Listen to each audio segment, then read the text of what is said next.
Hallelujah. Give him, hallelujah. Give him the highest praise. Hallelujah. Give him the highest praise. Hallelujah. Give me the highest praise. In the morning when I wake up, in the night when I wake up, I will lift up my voice to heaven and give you the highest praise. Hallelujah to my King. Hallelujah to my Father. Hallelujah to my Jesus. I bow before the throne. When I look at all the wonder and I see all the creation, the beauty of the universe, you never, never change. You never, never lie. You never, never change. You never, never change. Hallelujah to my Jesus. Hallelujah. Hallelujah. Hallelujah. Hey, hey. Hallelujah. Hey. Give him, hallelujah. Hey. Give him the highest praise. Hallelujah. Give him the highest praise. Hallelujah. Give him the highest praise.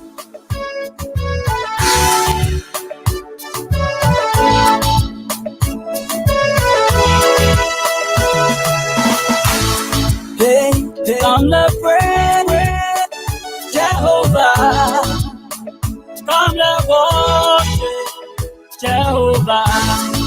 It deserves the praises. Good afternoon, folks. Welcome, as usual, to my and so this is your informative news magazine, All Things Considered, airing right here on the Diaspora Informative News platform, Liberia Public Radio.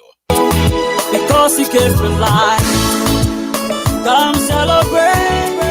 Yes, we have to celebrate in the midst of all of today's confusions all over the world. We have to celebrate and we have to give him the higher praise. This is by a Liberian gospel artist, Joseph Bass from the West African state of the Republic of Liberia, making a contribution here as part of our goal to showcase some of the goodness and qualities of Liberia. Good morning, Ty. Good afternoon. And then good evening. So let's get the ball rolling. Give him the highest praise. Yeah. Hallelujah. Yeah. Give me the highest praise. Ooh, hallelujah. Yeah. Oh, yeah, yeah. Hallelujah. Hallelujah. Hallelujah. Hallelujah to my Jesus. Hey. Hallelujah. Hey. Sing praises to Jehovah. Yeah. If I got a G, always not come a king. We're taking you to Nima County, the Republic of Liberia. The guy they call himself King Morris, Evangelist Morris King, right? Let's go. I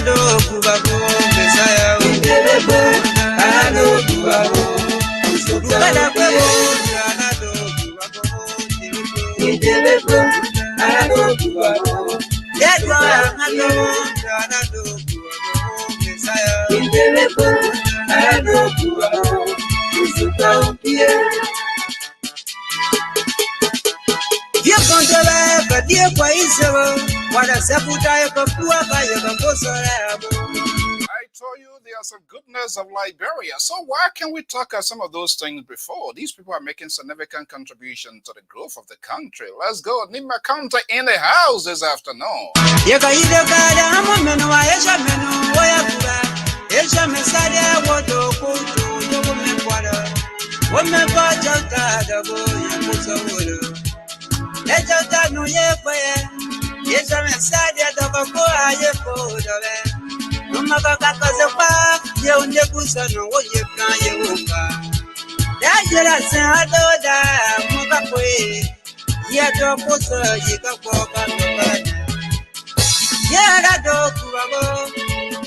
Someone can segment on Nima County this afternoon. Somebody can call in to just give the interpretation of this. If I can't get nobody, I might call Mike down inside Liberia. The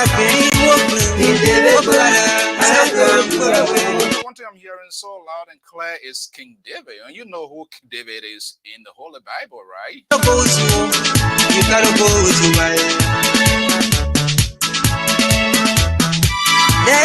So that they are here, kind of copia, yellow, good, that was it, up here, and no, Yeparane, Arado, Kubabo,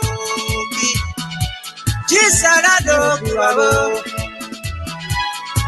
Deadwa, Mago, Sianga, Efebo, Amame, Kubebo, Ponda Sahara, Sabo, Papa. Bocambio,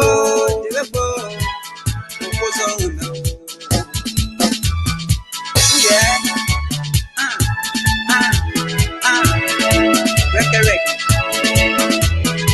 ayena pona masa, onkoyasia, akua kopia nora ongokeso ya kupe. Pasaro la confieke, nyanyeka. From Nima County, I want to give it out to you via this morning, this afternoon, depending on your locations. And this is the Liberia Public Radio, PRO TV, the news network that gives proportionate news and I showcase some of the qualities and beauties of Liberia.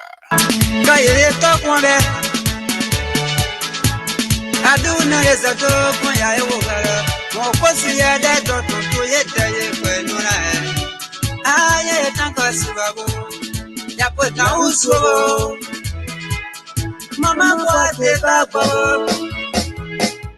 Yapo papa nurabo What a beautiful music from Liberia, Nima County. Nima is in the house. Just give me a thumbs up for such a beautiful music. And I think I must support these people as well. Not these guys who are making the empty promises all around. These are people that are contributing to the economic, the growth and beauty and maintaining the culture of our country.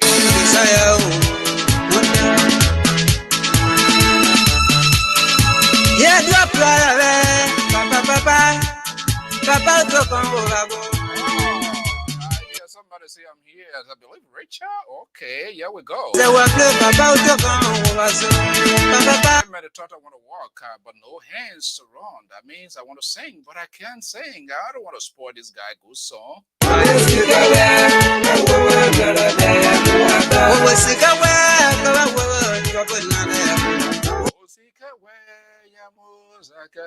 Oh man, folks, I want to welcome you to this afternoon to broadcast. Time check here. It's 12:08 Eastern Standard Time from the New England Bureau of the Liberia Public Radio and LPR TV. As usual, I'm Afonso Zienso, and this is the informative news magazine. All things considered, we capture all of the happenings from Monday to Thursday that makes it more current. What is news? When news is current, something that is happening at once that you see, and this is how we're going to bring here. And the goodness of this program, it also empowers you as a viewer, as a listener, as a citizen, and as a human being to also make an impact to all that is happening in our country. Out of our country, we'll look at some other major news making headlines across the globe. And that's what makes it all thing considered. It is at your own volitions to choose your topic, your talking point by calling in to making a contribution. But remember, we caution sort of our viewers and listeners and followers that our conversations at all times on this network, there must be civility. You are most welcome to critique us, even as angered, to disagree with us. But we ask for mutual respect and understanding with the hope that our differences, be it political, social, or economic, we can agree and find a common ground with the hope of putting forward solutions in the numerous problems facing our country. On the basis of this, we want to get this program going here this morning. I'm Afonso Zienso of the Liberia Public Radio and all Zienso right here into this program, All Things Considered. There was a major press conference from the West African state of the Republic of Liberia. And guess what? Donald Trump, the contagious guy, is backing off from the debate, according to major news cable network. CNNs and major news network are reporting it. The man is infectious, he's contagious. He doesn't want to have a diversion, a debate. So there is a possibility of he is so still determined to contaminate more people, as the west wing of the White House here is already contaminated. You know the number of people that have already been infected. We have not even gotten to, no major news network has reported any details. You saw the bizarre, insufficient press information with the press conference that was held by his medical team. Nobody knows when he contracted this virus. Nobody knows when last he administered his COVID test. By the way, just yesterday I administered my test and this is on the result. So I got a result right here on my phone. I can travel with. But the president is unable to tell us. This is how politicians gamble, be it in the West or in Africa or any part of the world. This is how they gamble our lives. And it is good is in the West because they are already made it vehemently clear whether he's going or not. Joe Biden want to go there, and that's going to disadvantage him because this guy is losing big time. All polls, there's an indication that he's losing big time. So if you are not, what is the big deal? Or just simply bring out your last result. The last time he ever tested, he did a test. And I said that the other day, I see this as a big political ploy because he said, look at it. The guy, he sounds so ridiculous. That is gall that gave him coronavirus? Is that a gall intervention? I don't want that sort of blessing, if you will. If he calls that as a blessing from God, that's not what I want. I don't want to be contaminated because if you are, your family potentially also in danger. And to hear the sitting president of the free world to say he's blessed, it gives him experience. Are you kidding me? You have endangered the family, and not just only the family. You are the president of the free world. Your health has a connection to security, a national security issue. He has the strength to tweet overnight, all night, but he's unwilling to go virtual. He's unwilling to abide by protocols. But I see that as this guy, he's smart. He always thinks ahead of the game. That's what he does. And he's very good at it. And he manipulates the news cycle. And he knows exactly how to change the narrative, even when it is in his throat, to the extent that it cannot go through his esophagus. Just quite recently, it was all in the neighborhood news cable network. They were talking about his taxes. This is a guy, what we heard from New York Times, I pay $750, and some of us will see it what we pay to both to the federal. And this whole narrative started in the last time around 2017 when Hillary Clinton, during the debate, what did he say? He said he was smart. Now the smartness is coming to fruition. This is what we are saying from 2017 to see 2016 to see where we are now. And you know how long the media. This is what makes this industry unique. Investigative journalism, and this is why the journalists. This profession is so unique, and you have to spend money. If I could just guess over my top. Probably the probability, the cost of New York Times to get those informations that are good bucks, good money. And this is what our African countries, they are unable to do to get information. It's not for nothing. You can see the campaign, the ads running, the propaganda and all of those things that are going on. millions of dollars. Why? Because they want their message to resonate and they attack it into voters. Their voters are looking at the issues that impact their social and economic day-to-day life. They want to put food on their table. I'm wondering, when will we arrive at that point in Africa and not just on the Liberia alone? When will we start to think and critically examine our politicians and those who are trying to seek state power? I am Alfonso Zwenz, so we are just warming up. We're going to get this started up quickly here. But we got to make sure that our in-house is also in tight, and then we can get outdoor. Yeah, we right here. We also have to, we can limit ourselves. We have to look at issues from the global perspective. And I can tell you, if America is in a fragile situation, the probability, I've seen the breaking news coming here, 6 more people were charged and plot. Okay, that's Associated Press. I will try to capture that and bring that. But this is a free world. This place must be at peace. And it is so insane that you hear the sitting United States president is saying that he does not even trust the electoral process. And there is no guarantee that there can be a peaceful transfer. Believe me, if African leaders have said that, probably what we are talking about, sanction will be implied.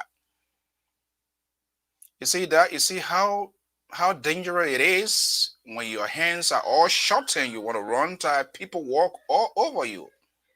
If any African leader have said that, U.S. will be the very first, State Department will be the very first to react. But all of these people, this guy, con artist, I can say, he has hijacked the Republican Party. And it is unfortunate, it is saddened that they can't stand up to him. No one. Probably. The only person probably who have done that and couldn't subscribe to this sort of crazy stuff that is ongoing is the late John McCain. I know his hair is rolling in the grave because, and it's so disappointing to see people that Lindsey Graham. That is why he's in a tough battle. There's a young Democrat is there. Who knows? Anything can happen. But the man say he not want to waste his time for the Russia debate. Because as far as he's concerned, he's a doctor, self-proclaimed doctor. He's free now. He's free, so he's not going to waste his time. So see what is happening in the West, country that we look up to, a country that we feel can really, we can learn from, see how war leaders are behaving and things that they are doing. So then just think about it, like Cote d'Ivoire, Liberia, Sierra Leone, and the list goes on. Then it encourages the leaders to say, oh, there's people doing it in America. And it's so sad in Liberia in America here, most of the time when there are so much important things to them, America has its own things that they can be focusing on. Remember in the 90s, it was the same Gulf War. So all attention to where their interests, national security and everything is, that's where the direction were focused at the time. So there was less attention paid to us. It's happening again. We are in a consequential and volatile situation. And here we are. I sent a text this morning to the Solicitor General of the Republic of Liberia, Councilor Serena Cephas, expressing my interest as one of the chief prosecutors for the government of the Republic of Liberia, perhaps to have a conversation this Sunday. I'm looking up. I know the answer was yes, but I'm looking up to see whether that will be maintained. And then we're going to have that. Okay. We don't brush out here, right here inside Liberia, and let's see what we're going to be doing right now.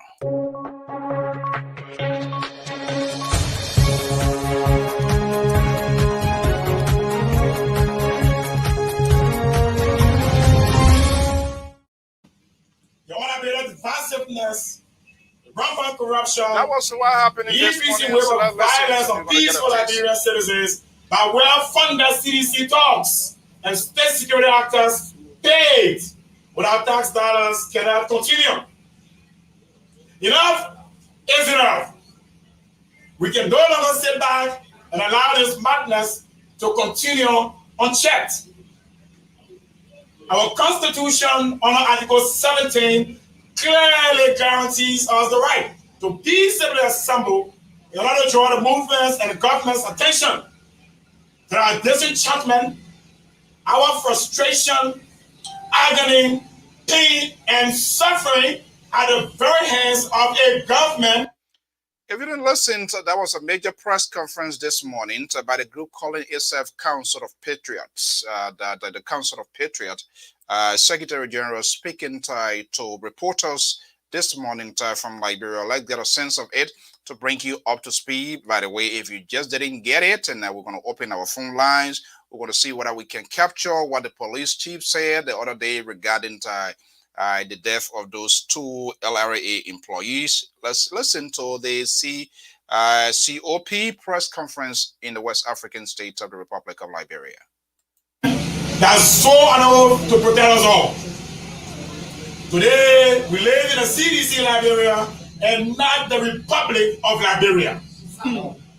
We do not feel safe and free in our own country, only because we refuse to accept the unending transgressions and malpractices of this dictatorial-led kleptocracy.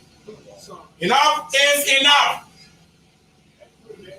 Fellow Liberians, we, your brothers and sisters, at the helm of Liberia's foremost pressure group, the Redemptive Council of Patriots, are hereby calling on you and invoking your sense of patriotism to rally together to make yet another historic stand. There is no other way. The courts have let us down. The legislature has flagrantly declared a solemn duty to checkmate the excesses of this administration. Therefore, our fellow compatriots, the task force told us to do for ourselves what they have failed to do for us. We, the people, are our own final line of defense. Enough is enough. The Council of Patriots has resolved and is hereby calling a nationwide, non-stop, peaceful protest beginning Monday, November 16, 2020, and will continue until our burning concerns are addressed by the WIA administration. So, the following reasons that inspire our firm decision to do this protest are listed below.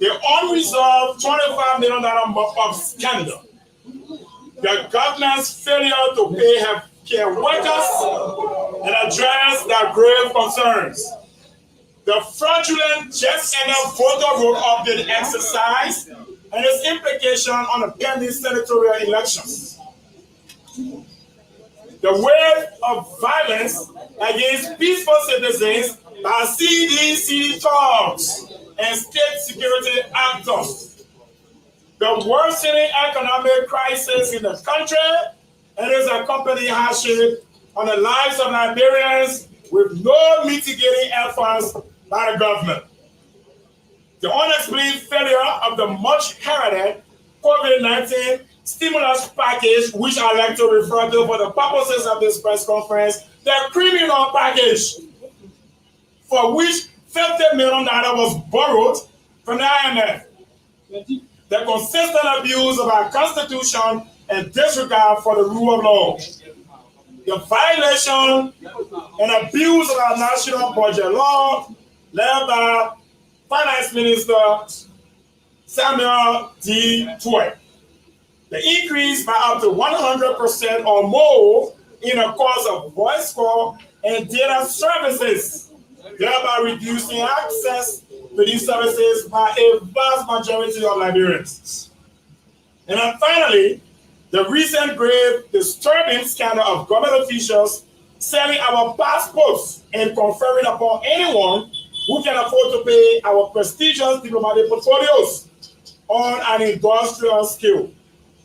The Council of Patriots is also realizing the vital role of our international partners, To this end, we are sending out communications to the chairman of ECOWAS, President Nana Addo Dankwa Akufo-Addo of Ghana, the African Union Mission in Liberia, the United States Embassy in Monrovia, and the European Union delegation in Liberia, officially notifying them of our decision to stage our mass citizen action.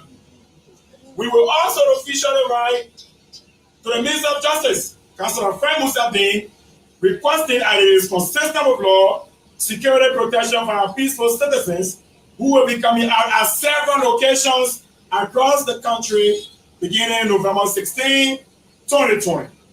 God bless Liberia and save the state. I thank you. Thank you very much to our guest for a powerful statement. Okay, that was a major press conference this morning in the West African state of the Republic of Liberia by the pressure group calling itself Council of Patriots. That was the Secretary General in that speech. Hopefully, they will answer our call at some point in time to come here. But in fairness, let's go back there and listen to some of the questions that were asked and some other speakers. And that based on that, you can be able to make some good decision or have your say into this conversation, if you will. We will be posting the number. And we're going to go back to some of our other news, making headlines or some of the happenings during the week. Let's go back and see what the questioning system going to look like and the responses are going to be coming from those leaders. Let's listen. And then we will now go to new journalists for questions, for limited questions. And then thereafter, we will have the voice of our chairman, Honorable Henry Pedro Costa. Before the journalists come in, I'd like the chairman to give a supporting statement from the National Security Committee and the National Advisory Council, Chairman Costa. So we right now turn to our chairman. Thank you. Thank you very much, Mr. Secretary General Mobake Yomba, for a splendid job. Thanks to all of our new wing officials and members of the COP who are present. I want to thank members of the Fourth Estate. Thanks to all Liberians listening by way of radio or via the internet. Chairman, before you continue, I'd like to announce the presence of Senator Ibrahim Dallas-Dilla, Chairman of the Advisory Council. Good, fantastic.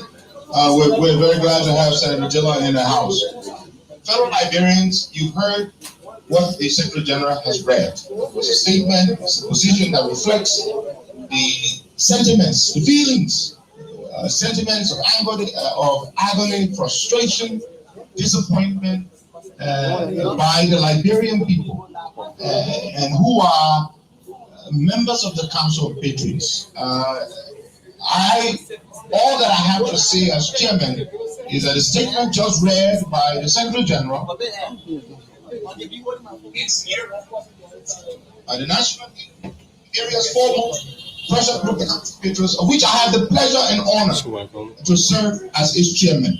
That is the will and the mandate of the people, and we call on all of you from all sides. Beginning of 16, 2020, we will come out in the tens of thousands to show that power is inherent in the people. Thank you very much. God bless you all, and let's together join hands to save the state. Thank you, Mr. Chairman. So before a lot of questioning, we'll have the chairman of the National Advisory Council to also give an endorsement statement to the position of journalists. Senator Ibrahim Dallas-Dilla. Everything that was said by the Secretary General of COP was done by the chairman or chairman Henry Costa, Senator Dallas-Dilla, in my capacity as chairman of the Advisory Council of the COP. We approve, endorse, and we fully apologize. Thank you. Thank you, Chacho. So, thank you very much, Senator. I think you just heard the endorsement, so we now will take your questions. So we take games from School TV. Good afternoon. My name is James from School TV. Honorable Secretary, I heard you talking about protest. You're going to be a protest on the 6th. Let's establish. You need to have the power that is passing to carry on a protest nationwide. We saw what happened on June 7th. They not even spend a day, they had a week. And again, let's look at the implication of this protest. What do you hope to achieve? And are you looking at the country? Coronavirus is in town. We have health protocols being put in place that we should not gather. Are you looking at the security implications in your action? Thank you, Mr. Bude.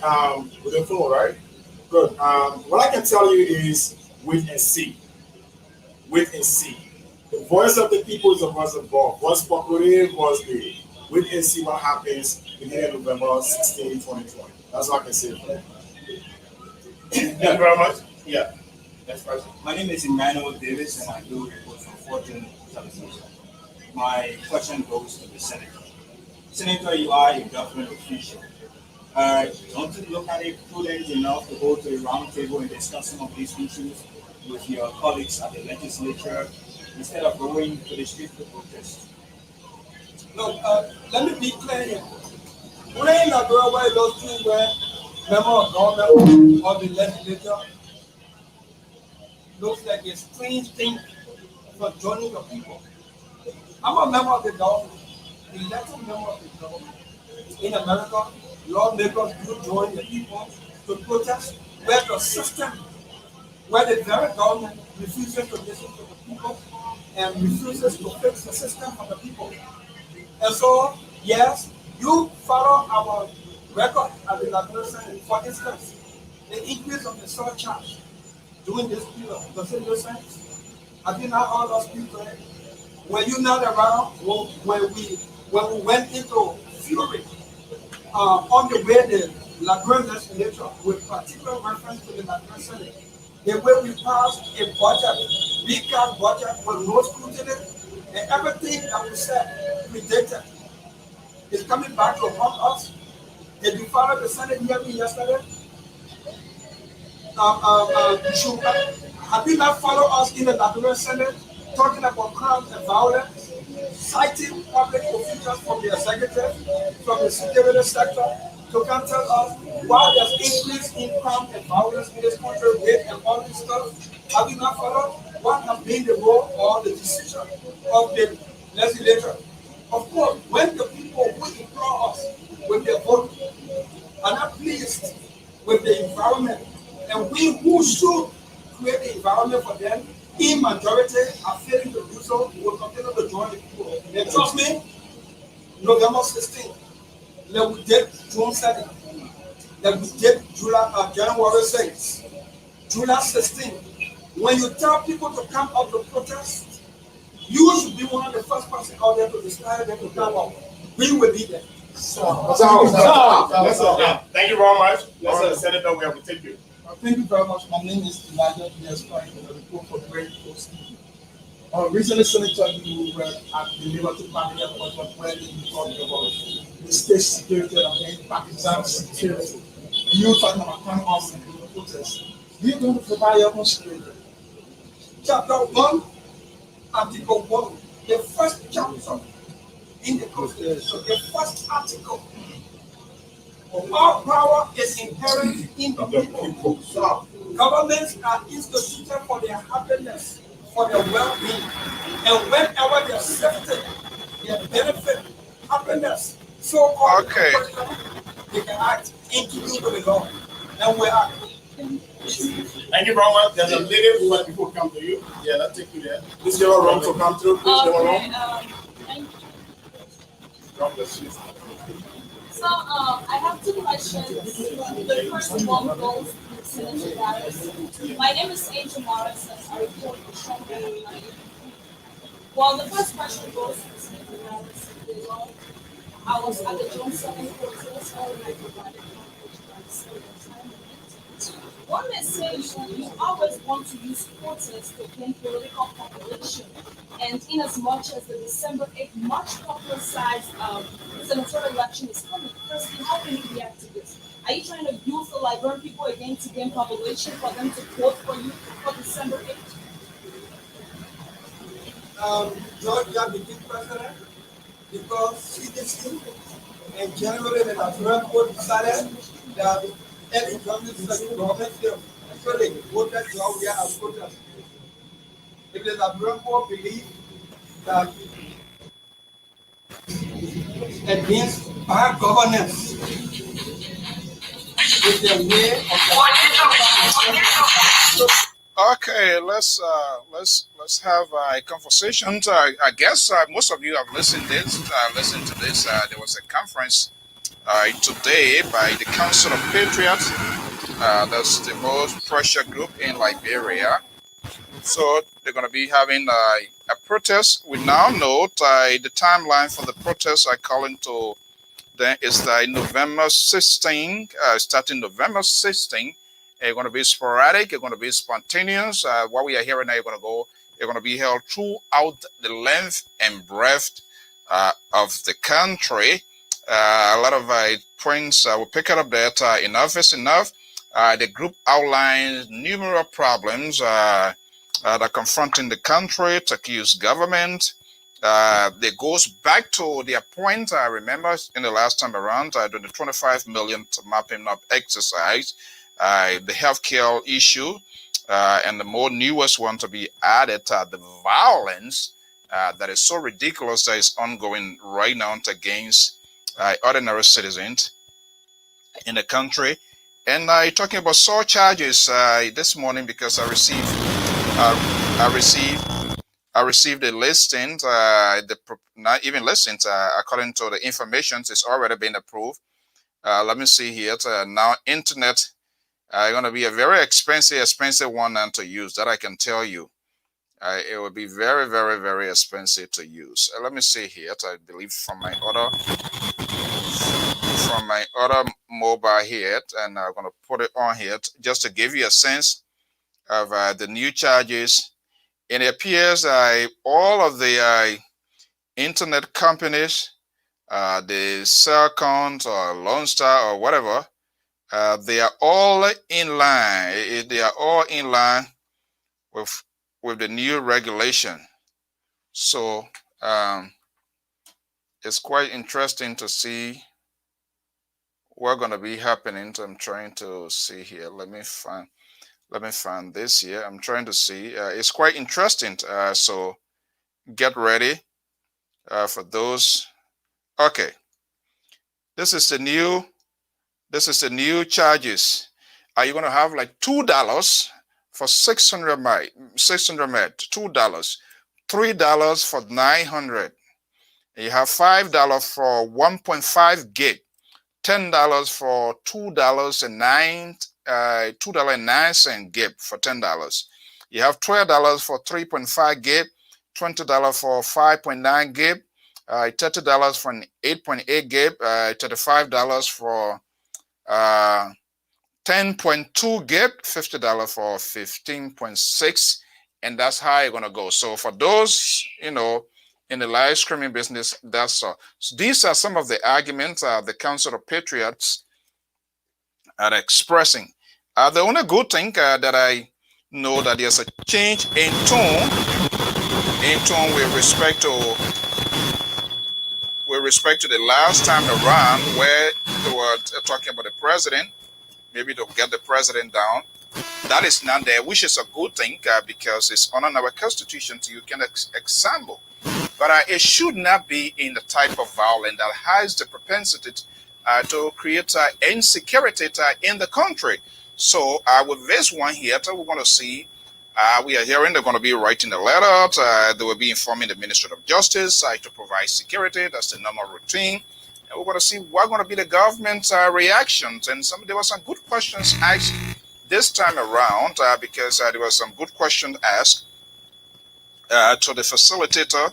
And even though, as you may note, politicians is everywhere. They don't answer questions. And it's normal. It's natural because you have to leave a back room for all of what you're going to be talking. But pretty well, you also hold the COP chairperson from the United States, Mr. Heron Costa, also spoke after Secretary General Moluba, in that prepared speech.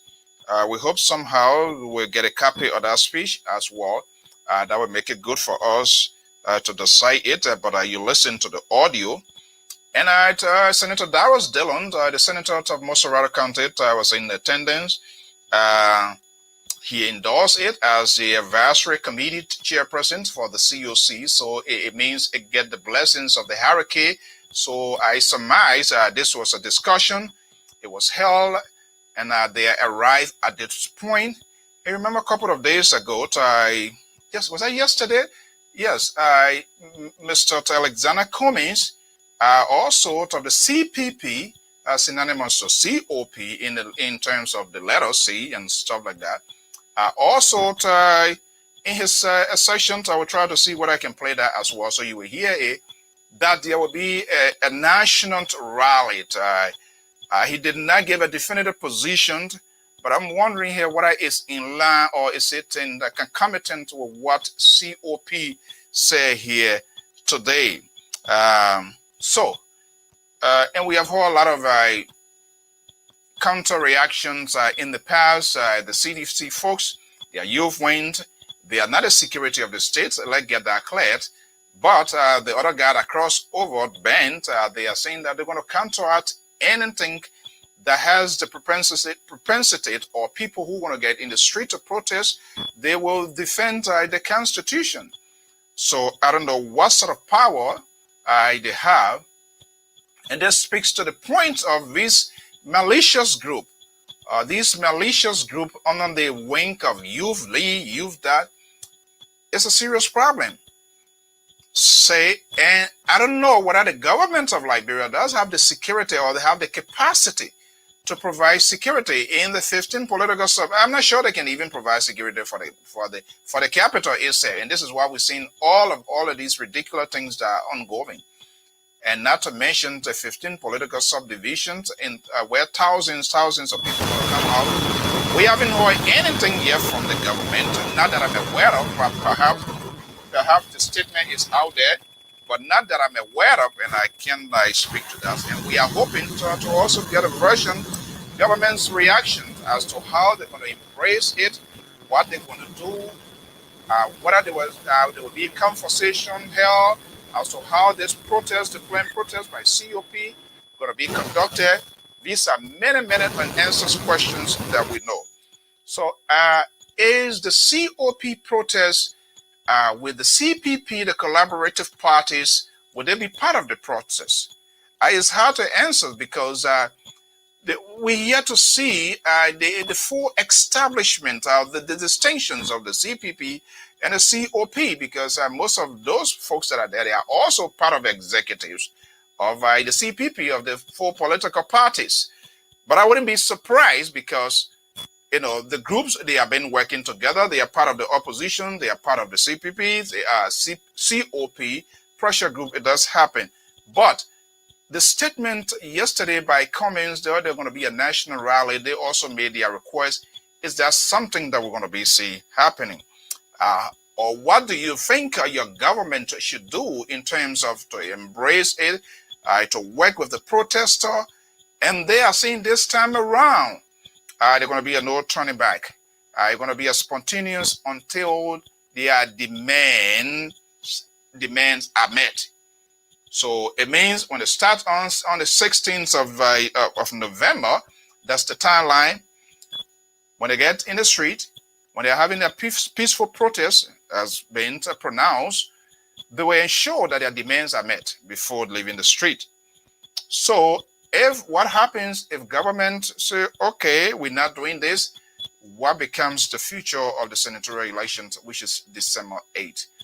Or how do you think your government or our government, whether you for or against, how should the government address this? Should the government begin the conversation to now? Or they should play deaf ear as they have been doing in the past, or sometimes have a conversations and it ends in dialogue? What should the government do? I'm going to be putting the number out here, and we're going to have your take on so many wide range of issues. I will try to get the audio from the police chief as well, regarding those Liberians, 2 employees that were killed by We're yet to establish the identity. I have no proof who did it at, but I'm interested. I want to know the culprits. So I'm going to be putting the number here because those are eye-catching issues in Liberia. As you know, the lady, the State Department is calling for some sort of investigation. So she won the Nelson Mandela Award because of a fairness or crackdown on corruption. So this is quite interesting. I want to see what's going to be the reaction from the State Department in terms of holding the perpetrators, bringing them to justice, and how would GOL, the government of Liberia, reciprocate in terms of conducting free, fair investigations or bringing some forensic experts to establish or to hold those who did that on what circumstances that led them to do what they did to take those innocent life. But let me just go to this police chief press conference that was held recently at the National Police Headquarters in Liberia. And we're going to be putting the number out there for conversation. Let me see here. Let me make sure everything is here. Just bear with me here a little bit. Too much is ongoing in the country. It's no different than what is ongoing here as well. So let's see here. Let's listen to the police chief. I have a question. I'm just from the videos on the web. Something that goes to all of you with that. And the husband to the lady is making some allegation. Let me see. I want to make sure here. I think this is the questions and answer period. I want to bring the audio where the police. Okay, just hold on. I want to bring in the audio where the police chief himself was speaking. I want to bring in that audio when he addressed the conference, and then later on with the questions and answers. I'm interested in what he told the Liberian people. First, that's what I'm interested in. Let me see here. All right. Let me bring this down here.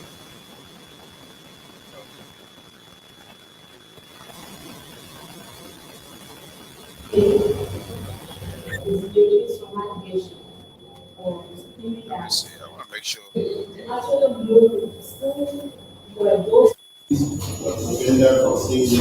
Okay, here we go. Just told you now, the occupancy of the family of taking is Moses. And the family met with on Saturday, and we decided that we will do a forensic inquest today. The forensic inquest is ongoing. So I don't see why the police will start with possible disease for seeing his wife. I mean, it's difficult to believe, but again, we will say a doubt happening probably is not our knowledge because they were present, the doctor went there, and also the baby identified St. Moses and the parish be taken to anything wrong. As it relates to the poor law, this is why I'm saying we're asking the general public to insist on spreading rumors and going on Facebook, all of that is saying things that is contrary to this investigation. If you have any piece of information, come to us. We will be sure that we help you with this. We will get this information right on this information. We are with everything. We are not leaving this school untouched. We are having to get in follow, talking to people of interest. We talking to just anybody that was mentioned or that was talked about in this case. So yes, we are at the point of getting the follow. Thank you so much, James. My name is James Udeflo. I report for School Government School TV.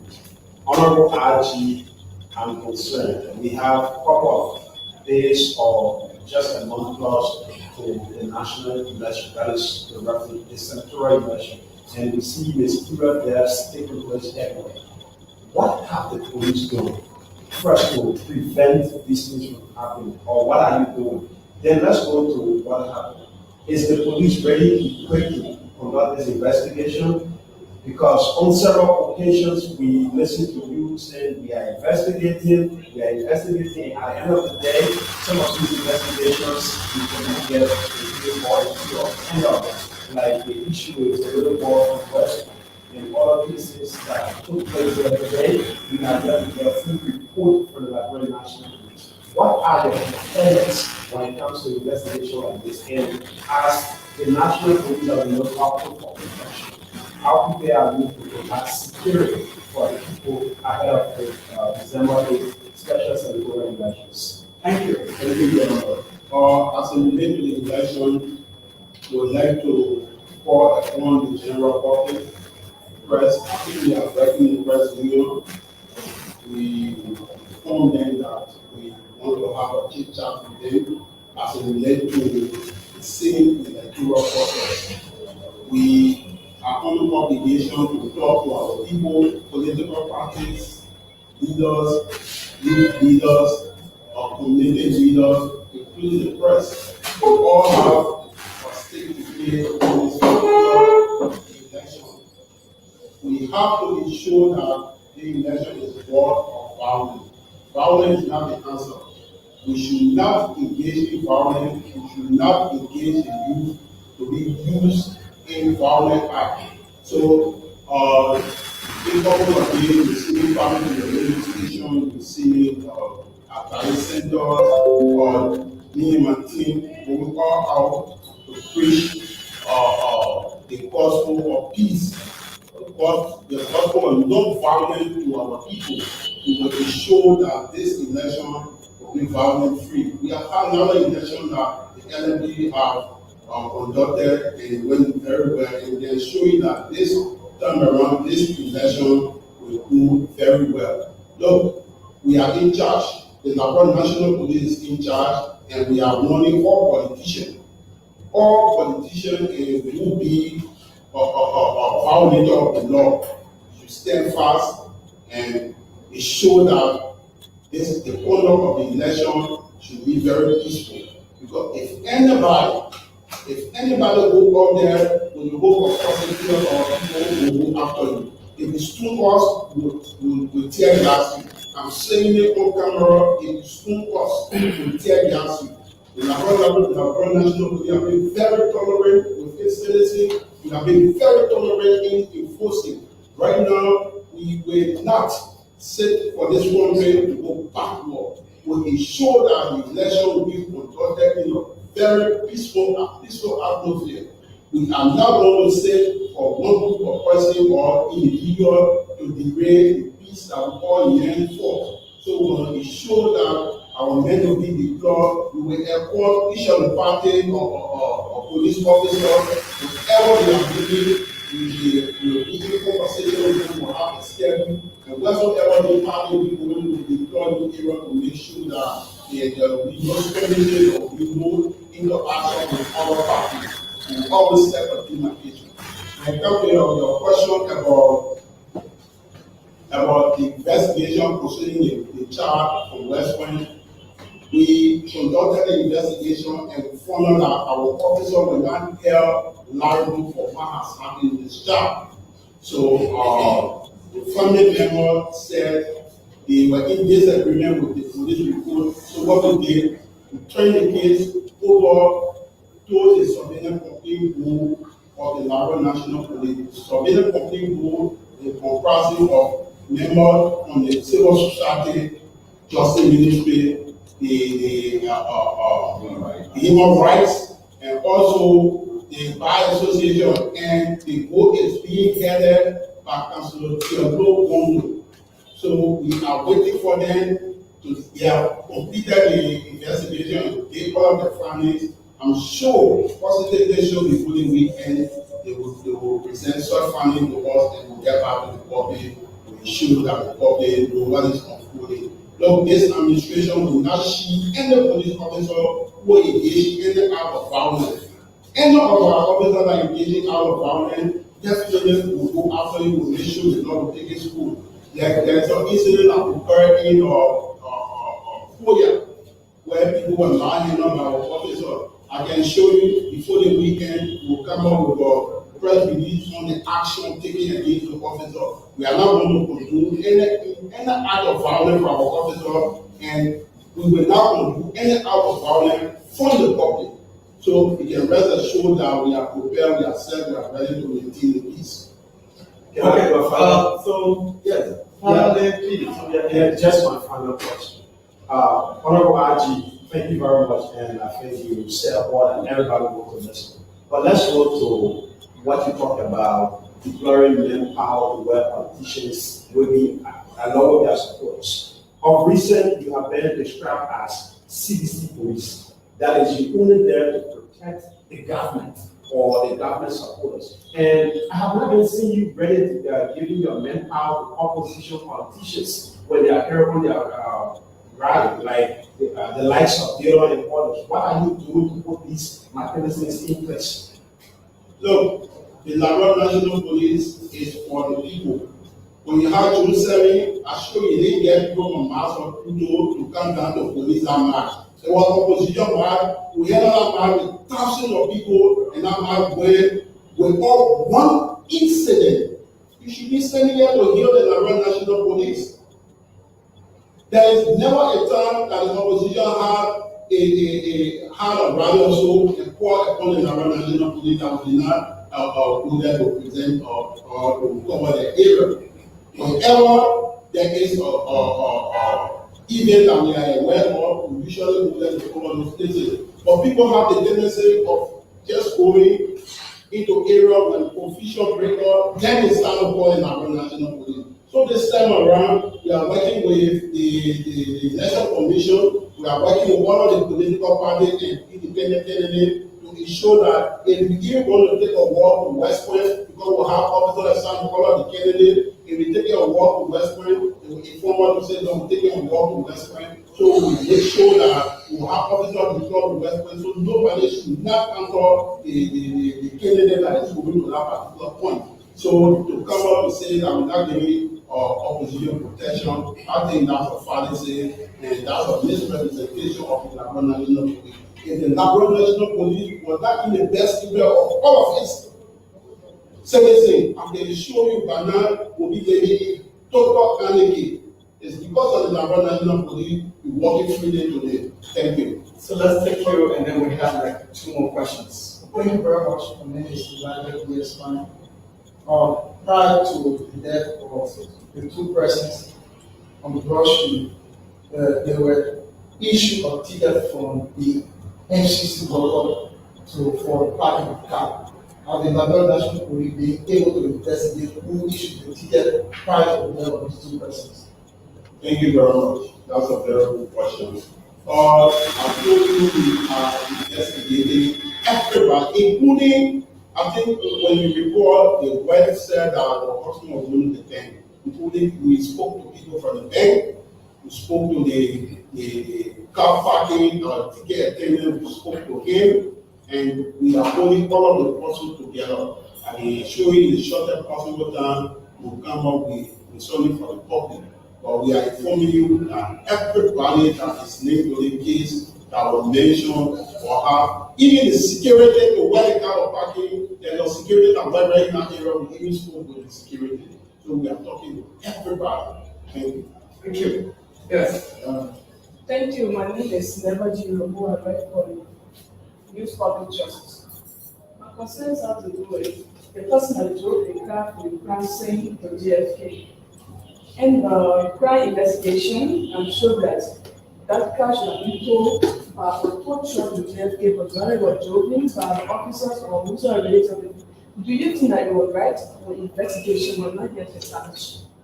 Okay, thank you. This is what we call contamination of the crime scene. There was no, I must say publicly that there was some error on the crime scene, but those error on the crime scene was not significant as to destroying the evidence that we had at the what is normally should have happened was the persons that were not over the vehicle should have been extracted, which should have had ammunition there, extract the people, put on the ammunition and drive on.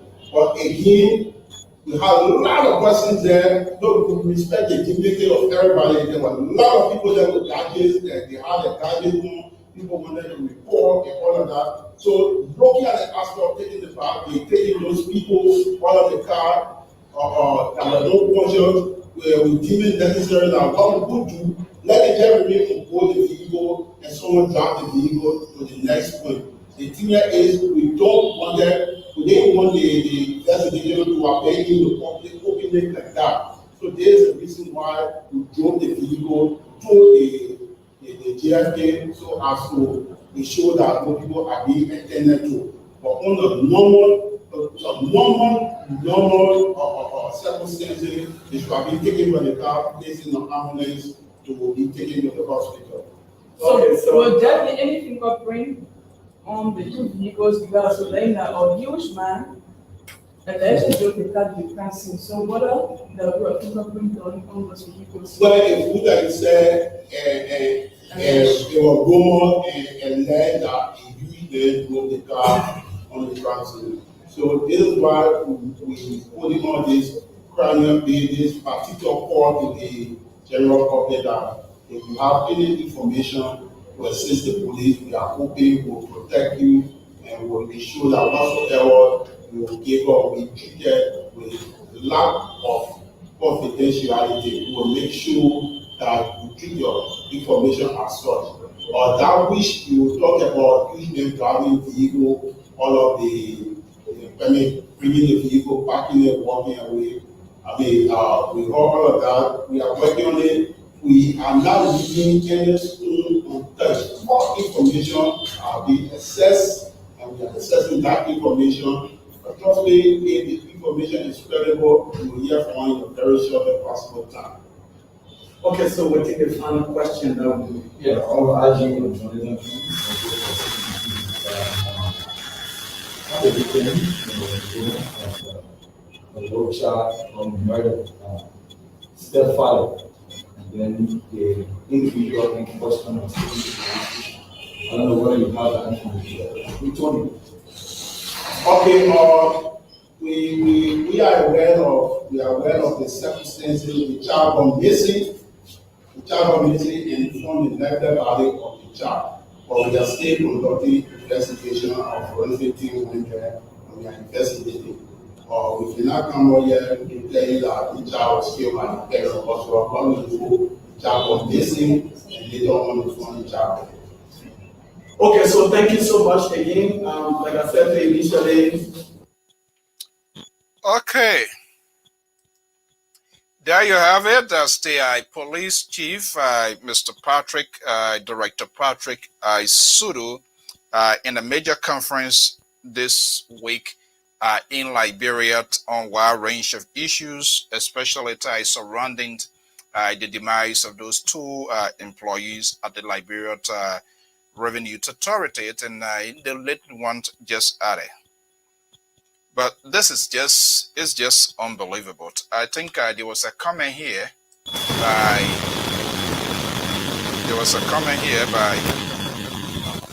by one of Williams, and I can no more to agree with him. This guy, he's incompetent. I'm not sure how the government came to the conclusion here. Let's face it as it is. First of all, it is because most people are not doing their work. This is why government is always being indicted of a crime, even for discussion purposes, even if this crime was not committed by any corporates of the government. You as a police director, as the police chief, listen to his tone. We'll go after people. Your primary job is to provide law and order and protection for your citizenry. And we are aware that you work for the executive branch of government. How long it took for the police to even face the microphone or to address herself to such an issue. It should be the police, the Liberia National Police. It should be the first institution that will claim the attention, or they should be the first to get the attention of what has happened. And you know that, for God's sake, here, even with limited information, once you got to know there was an incident, alleged murder to homicide being committed, the police seal all that place within 12 hours. You must be able to come with some sort of we come with a little lineup or some sort of press briefing to the Liberian people to reassure them. You didn't do that. You sat down after almost 3 days, and then you're having a press conference. And then you're telling us it is not to your knowledge. Yes, Mr. Police Director, it is to your knowledge because you did not do a job. You should have sealed that place up. You should have hosted a press conference, condemned and vowed that the Liberian National Police or through the government of Liberia, through the National Police, because first of all, you are responsible to carry out initial investigation, charge, apprehend perpetrator, and hand them over to the judiciary, to the court system for prosecution. You didn't do that. People's lives are taken away. You did not tell us. There was no initial reaction from the government or from you as a police director to tell us that you are closely following this, and these are some of the little preliminaries that you have received, and that you're going to be briefing people. You didn't do that. You sat there, you waited all along. And probably you have to be aroused by the media before coming out to speak. There are certain positions in government, especially the governments. We're talking about government issue here.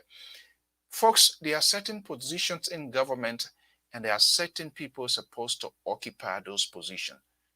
First of all, he's not eloquent. He cannot even defend government positions. If government was falsely accused, he can't defend government position. He's not swift. He's not responsive. He can't answer questions. He's not articulate. To be a police commissioner, a police chief, you have to be somebody that has certain things at your command in terms of addressing critical national issues. He's not a guy. Probably he can be like a dipole commander. That's okay. But I can say, listening to this guy, what I'm hearing from him, he cannot. He does not fit to be. I'm not dwelling on any style or he must be educated. No. These are position, police director, the minister of information, the minister of justice. There are certain positions in government. It requires people that are very articulate, people that will be able to defend or to represent the government ably. But then this guy that I listen to, he can't. Nobody can convince me. In as much when people go after you, will go after you tears gas and no. Then so where is the negotiation table that you are inviting them? There's nothing. And you alluded that there was an error. So once an error is made, it is very difficult to go back to establish because there's something is already being destroyed. Up to this point in time, I anticipated that the government, through the police, yes, in as much you're telling to people to come forward, there must be a handsome reward. It is not like in the US yet people have their private camera. How you think the police here they can prosecute or go after and arrest alleged culprits? There are people who have their video cameras, they have their own personal camera and will give police tip.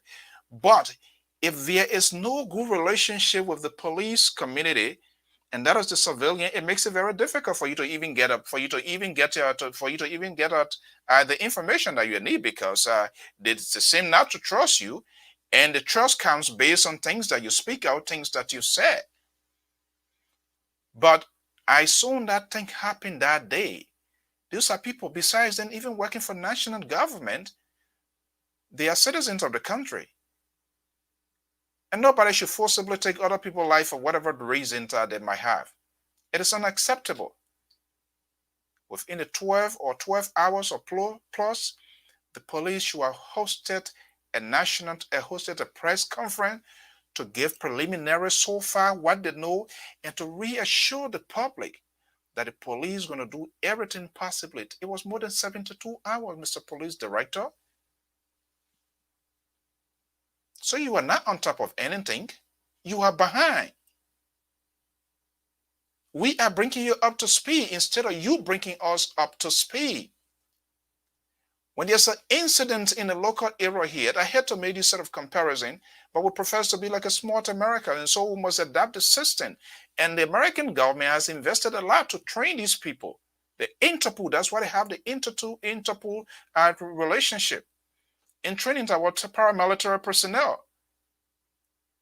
And perhaps maybe I thought to add up to the government and the sincerity and authenticity of government providing security, I thought you have used this conference to even call on Uncle Sam, because you do not have all of the logistics, you do not have all of the materials needed to see whether there can be an intervention, forensic intervention to bring the perpetrators to justice. That's how you reassure your citizen. That's how the citizen, you can gain the confidence of the citizen. But when you're sitting down there, you're talking like somebody is having snuff or drinking water, and you are the police chief. You're supposed to be representing to Liberia when it comes to policing in the West African nations or other places. You're supposed to be somebody when you're talking for us to understand what you are talking. That's a very high profile position there.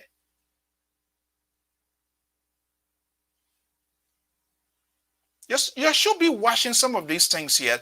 At least then you can practice and get a sense of your job descriptions. If your job description, it is not clear.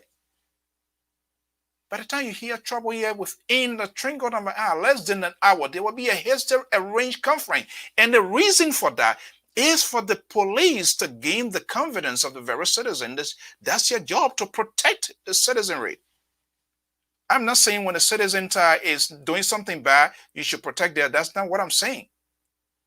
But your ability to come up with information, it must be spontaneous. And then you say you're on top of something. You're not on top of anything. You're behind. And you're talking, we don't even understand you, like a little young toddler who was trying to walk, and you want to be a police director?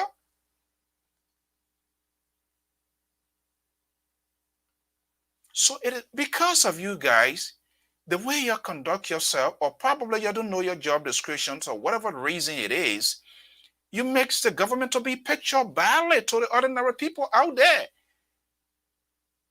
Because that place you are being sealed up, by this time the police should aggressively pursue those people by calling that first 12 hours before the day comes to an end. You should have called a press conference, condemn, call on the international community that this enough is enough. You want the American assistance. You need forensic help. You don't have that capacity. You didn't do that. Almost over 72 hours. Speculations. And people pulling screen from all here and there to gather the pieces of puzzles. And after they have accused the government, and after people have said, you guys gave the cause for government to be embedded into some of these things, which of course, probably it is not the case. But because you fail to get on top of it, and you fail to act as police director, and I'm hearing you saying we are waiting we are on the verge of order to get an order from whom? And that's the second thing of some of our colleagues there. Because when he said that, if I was in that conference, I would have insisted order from whom? You're supposed to you under the supervisions of the Ministry of Justice of the Republic of Liberia. It is alleged crime is being committed. You are the person that's supposed to pursue whether it's a crime, the one who does that, and people of interest. You're supposed to start finding them from now, turn them over to the Ministry of Justice, and then your job is to find an arrest, bring people to and gather all of the evidence and everything, turn them over to the Ministry of Justice, and they take it up from there. And you say you're waiting for an order. Who are you waiting the order from?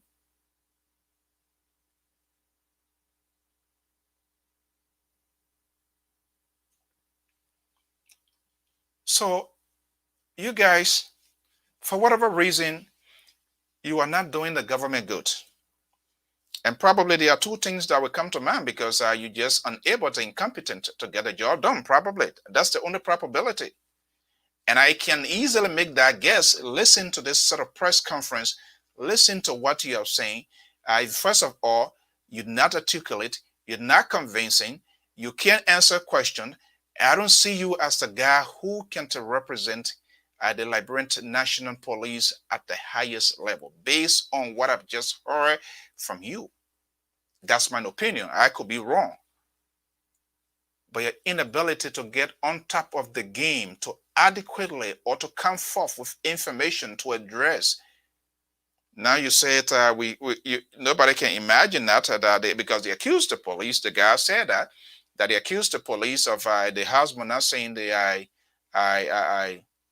or the wife not saying the husband's body. Yeah, how would I? If you are come forth to first of all get to this family in the first 12 hours of that incident, have the press conference, tell the Liberian people you have reached out to the family, to the deceased, and you are doing everything possible to work with them. There were other people who were saying the other days, why the police call the people. Of course, the police got to talk to them. That I disagree with them. If you have your husband, your own child, whether you are at work, whatever thing, they will have to call you. They have to gather all of the pieces. But there's Jackie didn't do that. People got to go all behind him. The people got to start making noise, speculation. The government did this. You guys are the one that are causing problem. And I think the president needs to take an action on some people. This is not a social club. It is a sovereign, it's a national government. If these people are not able to do it, let them leave it. Because it makes the government bad. It makes the president bad. It indicts the entire government because one person who should have done his job, who should do his job for which he's being paid for, he's not doing his job. And these people continue to occupy the position. You have allegedly to a homicide, we can say, allegedly committed by somebody we do not know.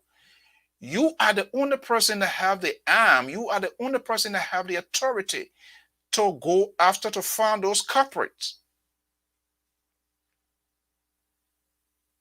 And there are so many connections involved. There are some things you need to take into consideration, the urgency of it and how you should pursue it. These people work at the Liberian National Revenue Authority. It's autonomous agencies of government, the local government, different things, how the government agencies operate, auditings and all of that. That itself is a weight in itself. So anybody can make a guess. Anybody can figure out, oh, okay, since these people are auditor, perhaps there's something that they have and the people don't want them to see. Those sort of conspiracy theory will be built up. But because you fail to do your job, you validate the argument of ordinary Liberians or other people on the other side. Now they are indict the government, and you want to blame people, and you're not even providing anything tangible. Despite after more than 72 hours press conference, we have not even heard anybody of a person of interest who this man last seen with, who they got there, where he parked the car, those people that are there, and all sort of jumble story that we are hearing. And you as a police chief, after all of that, 2 lives involved, and you come into a major press conference and you can't come forth with information and you want to tell me that you are police chief? I don't think so. I'm going to put it, the number is out there. Anybody who has opposite views of what we're saying there today is all things considered. You can call and you can also make your point. Let me make sure here that the number is on. But honestly, I am disappointed. And I think he should be relieved for his post because he puts the government into a position that anybody can easily indict the government because he did not do his job. Simple as it is. The police chief did not do his job. He's very slow in coming forth with information. That's not how it's supposed to be. I don't know why this. Okay. He's very slow in coming forth with information. The number is there. 682-433-8802, and we can Yeah, Mr. Tabasit. Let me see. I'm going to be reading some of your comments. Let me see here what our managing director LET call on Orange, Liberia. LTA, elaborate telecommunication corporation call on Orange, Liberia loans to recent price increase in voice call data. You see, this is they do so. People they do thing now. The authority, autonomous agencies of government that is charged with the responsibility, that has oversight responsibility. You're doing things you didn't even see consultation today. Just get out and do it, or maybe one or two persons say do it, and that's it.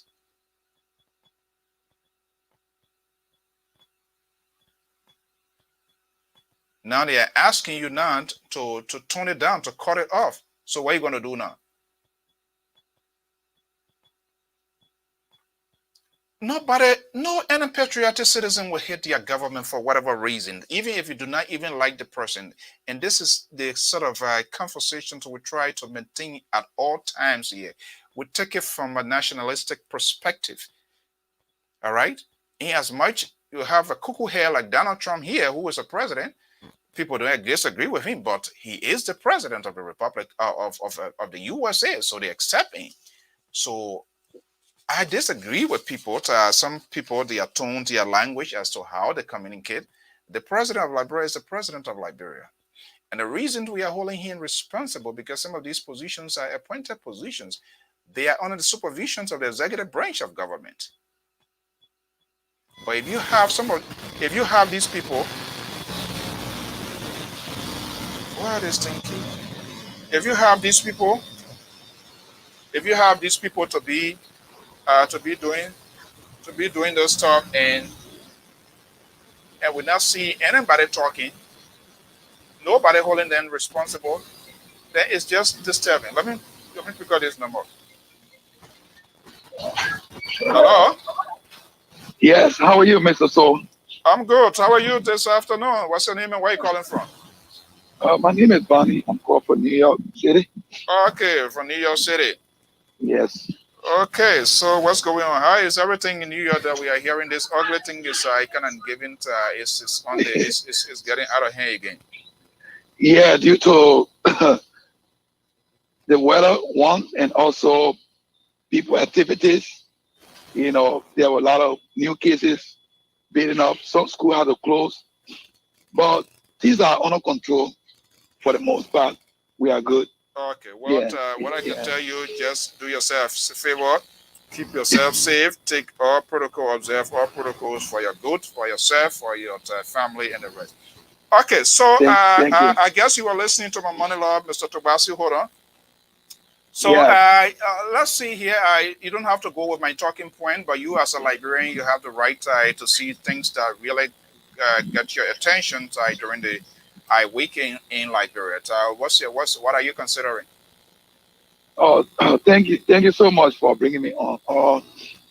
I watched the whole incident when it occurred on live video.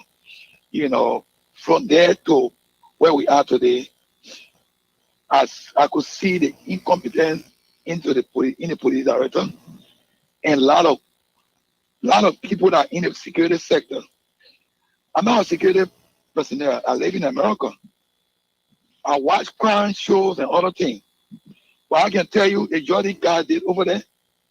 If I was in charge, I would do a better job than them. I'm not a security officer, but from what we see, what we follow on TV, I don't know where the guy's coming from. I don't know what they're watching. You are a security officer. You are not even trying to prop yourself with the other part of the world by following those norms that will lead to a better investigation. He kept giving excuse about, oh, there was a lot of crowd. I was so pissed when I saw somebody getting into that vehicle to drive it. I'm like, where are these guys?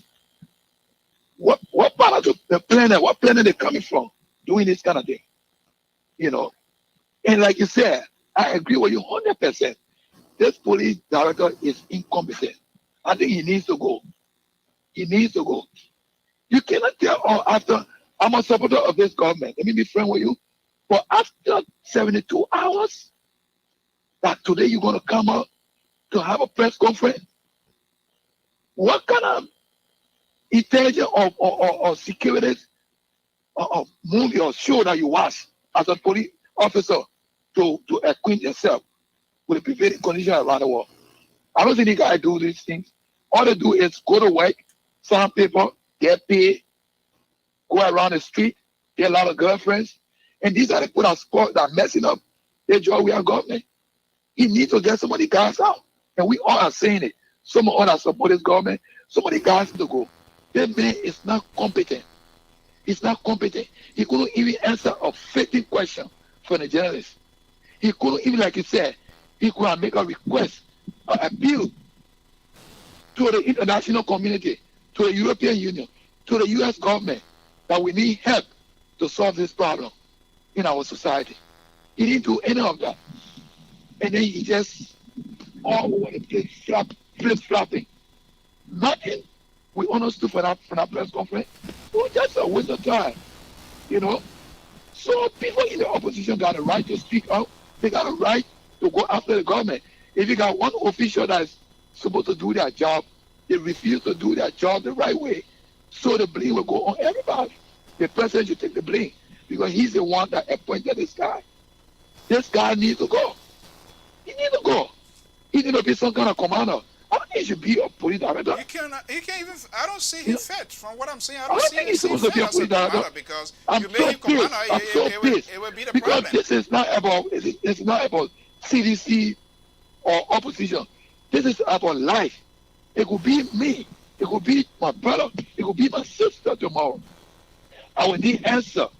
I think I prefer Moses Carter to be the police chief than the guy there because so. it doesn't happen. Hold on, let me just bring other people. No, you are right. Let me Let me bring some other. This guy is not doing anything to show up to us that he's a police director. All right. I'm so sorry. All right. Thank you very much. Okay, thank you so much. Okay, let me bring in my own brother. Long time he off here, Mr. Christopher Tobasi. Yeah, Mr. Su, how are you today? Good. How you doing? Look, I am disappointed in Patrick Sudu as the police chief because that's my view, and I see you been tweeting here. You are working in that field to be a cop, whether you want to be a cop, but to be an investigator. Listen to what you heard from Sudu. Don't bring partisan business here. You want that high sedition that I know. But I want you to put Liberia first. Liberia first, and your party can be the last. Because you know why? That party will dissolve anytime one George Weah leave. Nobody will manage it. You're not preparing anybody after George Weah, but Liberia will still be on here. Why you make up that press conference? You as a police chief, can you conduct such a press conference to tell the Liberian people, especially in the eyes of the public, their government is already being indicted? Can you conduct press conference like that? Well, I think we've been down this road before, in the past. The idea of people dying in our country, without anybody being indicted. People kill other people's family members. Christopher. And they just go with. Christopher. Yes. Today is Thursday. It's 1:30 p.m. on my time here. I am talking about the actions and the way the police director, the police chief address it. Does that suggest in any way that you can even apprehend the dweller? But I've been writing. I said too many murders, and I stated my reason why I said too many murder crimes are not being solved. File or homicide and all these things. Regardless of whether from accident to homicide or to injury or whatever to missing person, crime must be solved. I'm not saying every crime should be solved, but I'm saying some of them have to be solved. The police got to start solving crime now. Okay, I don't want to get into the Patrick Sudu interview and whether what he said was right and not right. I'm saying that the police in Liberia, the national police has to do better. They have to. I mean, from the time the crime occurred to the end, or to your investigation comes to a logical conclusion. Everything got to be done according to standard operation, you know.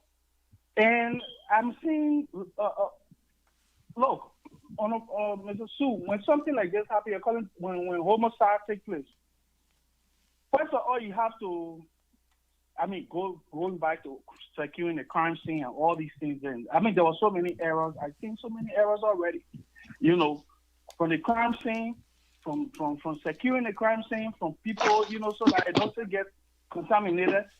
I mean, when will they interview the family members? Because when homicide takes place, you got to start with spouses. You know, the husband, the wife, the husband, the husband, the wife. So Christopher here, let's talk to me here. So where is the boss start with whom? Who should have executed that? I'm saying the police have in this era. They did not do that. I don't know where they're going with this investigation. I think that they should go to the Internal Revenue. They should start asking questions. They should start. Gathering information. Okay, so let me ask the question. Let me ask the question. You are dodging here like Donald Trump and what his name said, other people here.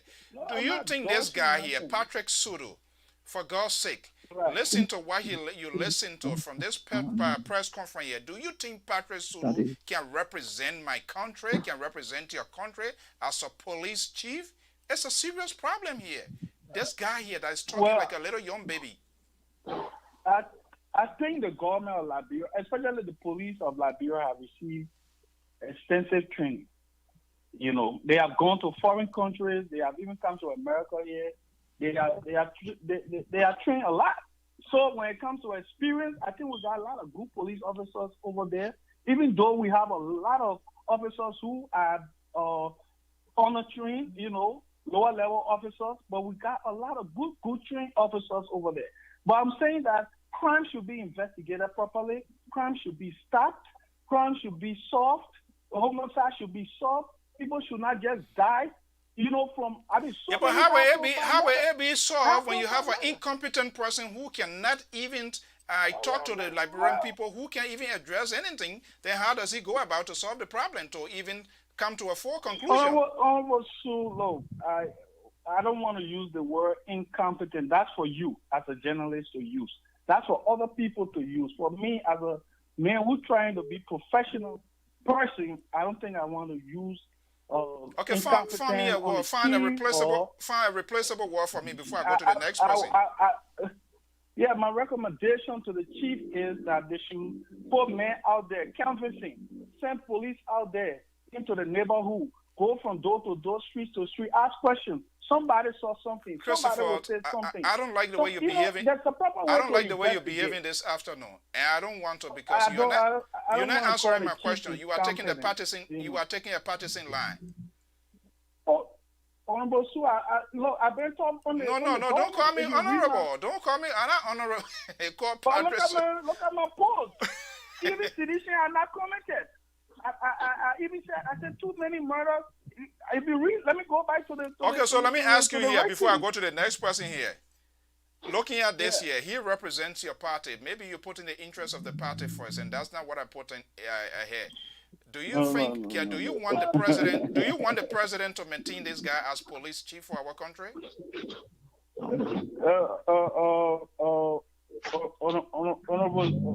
Mr. Sue, before I answer your question, I just found my writing this morning. A lot of citizens are not happy. I said too many murders. Our people are dying. Liberian National Police must start solving all major crimes. Folks, enough is enough. Stop the murder of our people. All right, a lot of citizens are not happy. Some of them being in back. Who's supposed to be? Okay, so let me ask you: who's supposed to be in pursuit of these crimes we are talking about? Who is charged with the responsibility on our constitution? I'm saying the president can do. The president, look, is within a purview to find another chief or decide what he want to do. But I'm not going to be sitting in this hot seat today and saying oh yeah, Patrick Sulu is incompetent and Patrick Sulu is this and that. I think he's doing hell of a job. But I think he has some shortcomings and he got to, nobody is perfect. I think the chief need to go back. You know, the chief need to have a word with some of his, from captain to lieutenant to sergeant, all these people from sergeant to captain to Okay, lieutenant. Christopher, hold on 1 second. People need to do their job. Okay, hold on. People need to do their work. Okay, hold on one. Don't go, Christopher. Hold on. Right. Don't go away. Just hold the line. Maybe somebody will speak and they might want to go after your point, so I will give you the chance to respond. Because you're not answering my question. You're not prepared to answer my question. That I know is not a problem. But let me just give other librarian the chance. I think Chisulu is a farmman. There you go. And okay. Probably has some problems. Okay, we don't know the problem. Okay, let me go to this number here, 609 number 0846. Are you there? Yeah. Good afternoon, Mr. Brown. Mr. Who? Good afternoon, Mr. Toe Brown. Is this not something to her? This not look like something to her. Two hands to be something to her. Something to that papi, and not papi. Okay, I'm sorry. And I'm for total. I just kill it. Go ahead, my boy. Okay. Okay, my name is Mr. Brown, and I call you from New Jersey. Okay, welcome, my brother. Go ahead. At my work, I just trying to make my point quick concerning our numerous problems at our beloved country, Liberia. Absolutely. Yeah. You know, what we all need to know is that there are some mistakes. There are mistakes going on in our country, and there are a lot of things happening in our country. And it did not start right now. It started long ago. We know, most especially when it comes to the death of people dying these few days. I mean, it's actually hurting something. It is not good for a single Liberian life to be lost, like what happens this gone week. Having said that, we want to also just encourage, because if we continue to use the word incompetence, we started that word using incompetence from Tottenham to Doe, from Tottenham to Talbot, from Talbot to Doe, from Doe to Charles Cedar, from Charles Cedar to Ellen, from Ellen, now it's George Weah. So we always declare people as incompetent when things goes wrong. But I think as Liberians, when things goes wrong, we point out to those wrongs and call on those that are in those positions to make things right and point them to the right position. I think as Liberians, when we start doing that, then we make that person in that position competent, instead of just using the word incompetence. Because there's only Liberia that can secure Liberia. And if the wrong go on, we should point to the wrong and say it is wrong. This is wrong. This is what that's supposed to be done. But because you didn't do X, Y, Z, that is the reason why people will look at us like this as Liberians. Now, when we start speaking like that, then it means that we want our country to improve. But if we just declare people incompetent because they did not answer certain questions, and we declare them partisan because they did not do certain things, I mean, then we are not doing well for our own country. That's my own point. But if we can correct and point out to the mistakes and say, look, there's an improvement needed to be done in this area. Like for example, when they fall at the crime scene of the two persons, there are workers that die, their place should have been barricaded, their car should not move. I mean, every point, step by step, the security aspect of those things supposed to be done. It was never done. Those mistakes were done. And up to present, there are things that are supposed to be done and not being done, and we need to point them out. But to just declare, look, our brothers incompetent, I see it so hard. Okay, so just stay there. Let me talk to you a little bit. The word incompetent, is it an insult or what? No, I'm not looking at it to be an insult, no. So it is not an insult. Mm-hmm. The word incompetent is not an insult. But, I mean, there's a proper way to address it. Yes, because every Liberian, I come in, my brother. Every Liberian, once the person made a mistake, once there's a mistake in something that you do, we declare you incompetent, whether you know the subject matter or not. And I'm saying no. It does not mean because you made mistakes, so you are incompetent. So, okay, listen to me. I don't want to speak for every other librarian. I want to speak for myself because I'm very, very much careful and precise in my voice choices. Incompetent is somebody who just doesn't have the basic skill to do anything and to reach a conclusive ending. That's just all about it. I'm not talking about people who are just. I know the definition of incompetency. No, not you. I know it. I'm not talking about every Liberian who just come out as incompetent. And you come out to say, well, I from Tobota, Dota, and that's quite. And it just come back to the point of us placing people in wrong position. If you were a doctor, you're supposed to be in the medical field to do it. Will you be like a nice and you will go lay on somebody's car to say you want to change car tire and be doing oil change and want to look at engine? No. So if they talk you in that direction, they are just making you incompetent because you just do not have that skill that you can get something done, that you can supervise something. But I'm just saying, we agree. Yeah, so that's it. So I want to agree with your analogy, but Patrick Sulu has been he's not just one of those like before the one we have Mark Amula, where Mark Amula went to the Senate doing early administration and said, I don't know nothing about security. But Patrick Sulu has been a protocol police officer. It's not an issue. He can be there. But so every police officer can able it. My point here, I'm taking it on a holistic approach as the police chief of the Republic of Liberia. Now, this is an alleged homicide. And from all indication, the talking point, the things that are being out there, the government is being indicted because you have a police chief who did not step forward to, first of all, to reassure the Liberian people how many hours, more than 72 hours. And you listen to his conference, he alluded, yeah, they made some error, they shouldn't have done this and all of that. And I'm saying here, for God's sake, maybe I might be sounding a little bit ridiculous here. That's a very that is a very high profile position. You're going to see all of the rare meat and all of the good and bad things. Even some things will be orchestrated by other people, but to taint and to make the government to look bad. But if you have a person who's supposed to speak for the government and cannot even articulate himself, cannot address himself, cannot get to the cold cardinal issue, cannot set a stage to say, okay, I'm saying my government is making a progressive move to arrest the situation, and sit down there, he's talking like a little toddler, then there's no any other word that I can use, that he's just incompetent. And I think that there are some good seditions, if you want to be a partisan, that's okay, to put in charge as a police chief. But listen to what I listened to here, it just gave me enough reason that Patrick Sulu is just not fit for that job. Let me say this. We have a country, and this country needs us. I know. We have a country, and this country needs us. And it's only us that can make Liberia better. Right. And not from talking, but from actions. And what are those actions? Are those actions the one that will build Liberia or the one that will destroy Liberia? We need to take positive actions that will build Liberia. That's why I need to. That's my own point I'm putting. So, is the action I'm taking here, is it a negative action? Is that what you're saying, or what? No, like what you're saying now.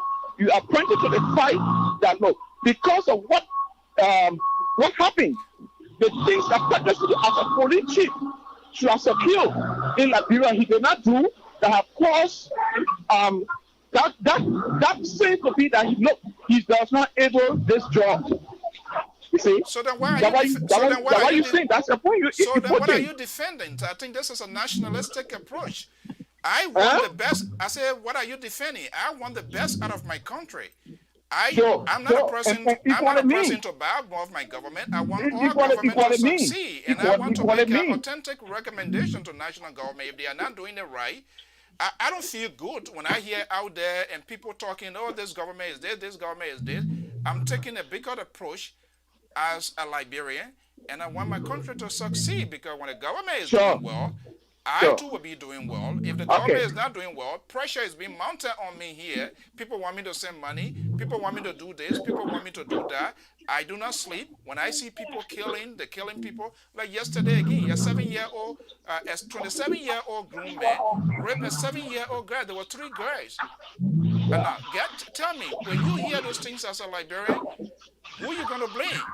And I know we have a limited resources, but I want us to be sincere to our country. If we want your president, if I was a seditious, I would tell my president, I don't know what I can even spend a day there, like what Sansinto was saying, because there are certain things, I mean, it's just not right. It makes the president bad. It makes the government bad. It makes all of us bad as a people and as a country, because why? If these things are happening and the man who appoints him as a police chief, and he says that he's not doing anything, then ordinary person out there will say, oh, but he's the one, he sent him to do it. In fact, he's the one directing him. Then will you blame those people when they say that? No. All right. Okay, but let me sorry bring that in. I just came on late. Okay, yes. So, but thank you. I'm to work. Yeah, hello. Yeah, I'm to work. I'll call you back. Okay. I gotta call back. All right. Think about it and call back, guys, for the good for our country. Okay. All right. Hello. Yeah, 701 number 2198. We also want to hold people responsible of their comments here. You just come and make a sweeping statement, and my bigger picture is Liberia. I don't really. Yeah, 701 number 2198. Are you there? Yeah, I'm here. Okay, what's your name and where are you calling from, brother? Yeah, my name is George. I'm calling from North Dakota. Go ahead. I was just calling because I was listening to your program and the callers, and the caller that just called and talk about you calling people incompetent. You know, let's make this clear. If a person is incompetent of doing something, it is good to tell them that you are incompetent. There is no need to sugarcoat anything. Liberians sugarcoat stuff. That's what make the country is not going anywhere. Somebody do something today, and then tomorrow we will sit there and say, oh, let it just be, and what can we do, and this and that. That's the thing that made Liberia is not going anywhere, brother. The people in our country, they're becoming a partisan police. They are not doing what they are supposed to be doing.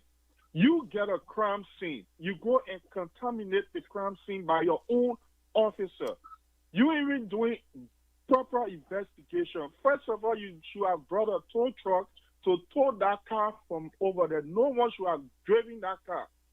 Right there, you incriminate yourself, because who knows what you did to the whole crime, the whole thing, by driving a car away yourself. Who knows what you have done? You contaminate the whole thing. So you are incompetent. There are lots of incompetent people in Liberia, officials that don't know exactly what they are doing. And Liberians, they appoint people to places where they don't have the criteria to run those areas. Let's take, for example, you take the information minister. You appoint him to maritime. What do we know about the maritime? Do we have the degree for maritime affairs? He don't.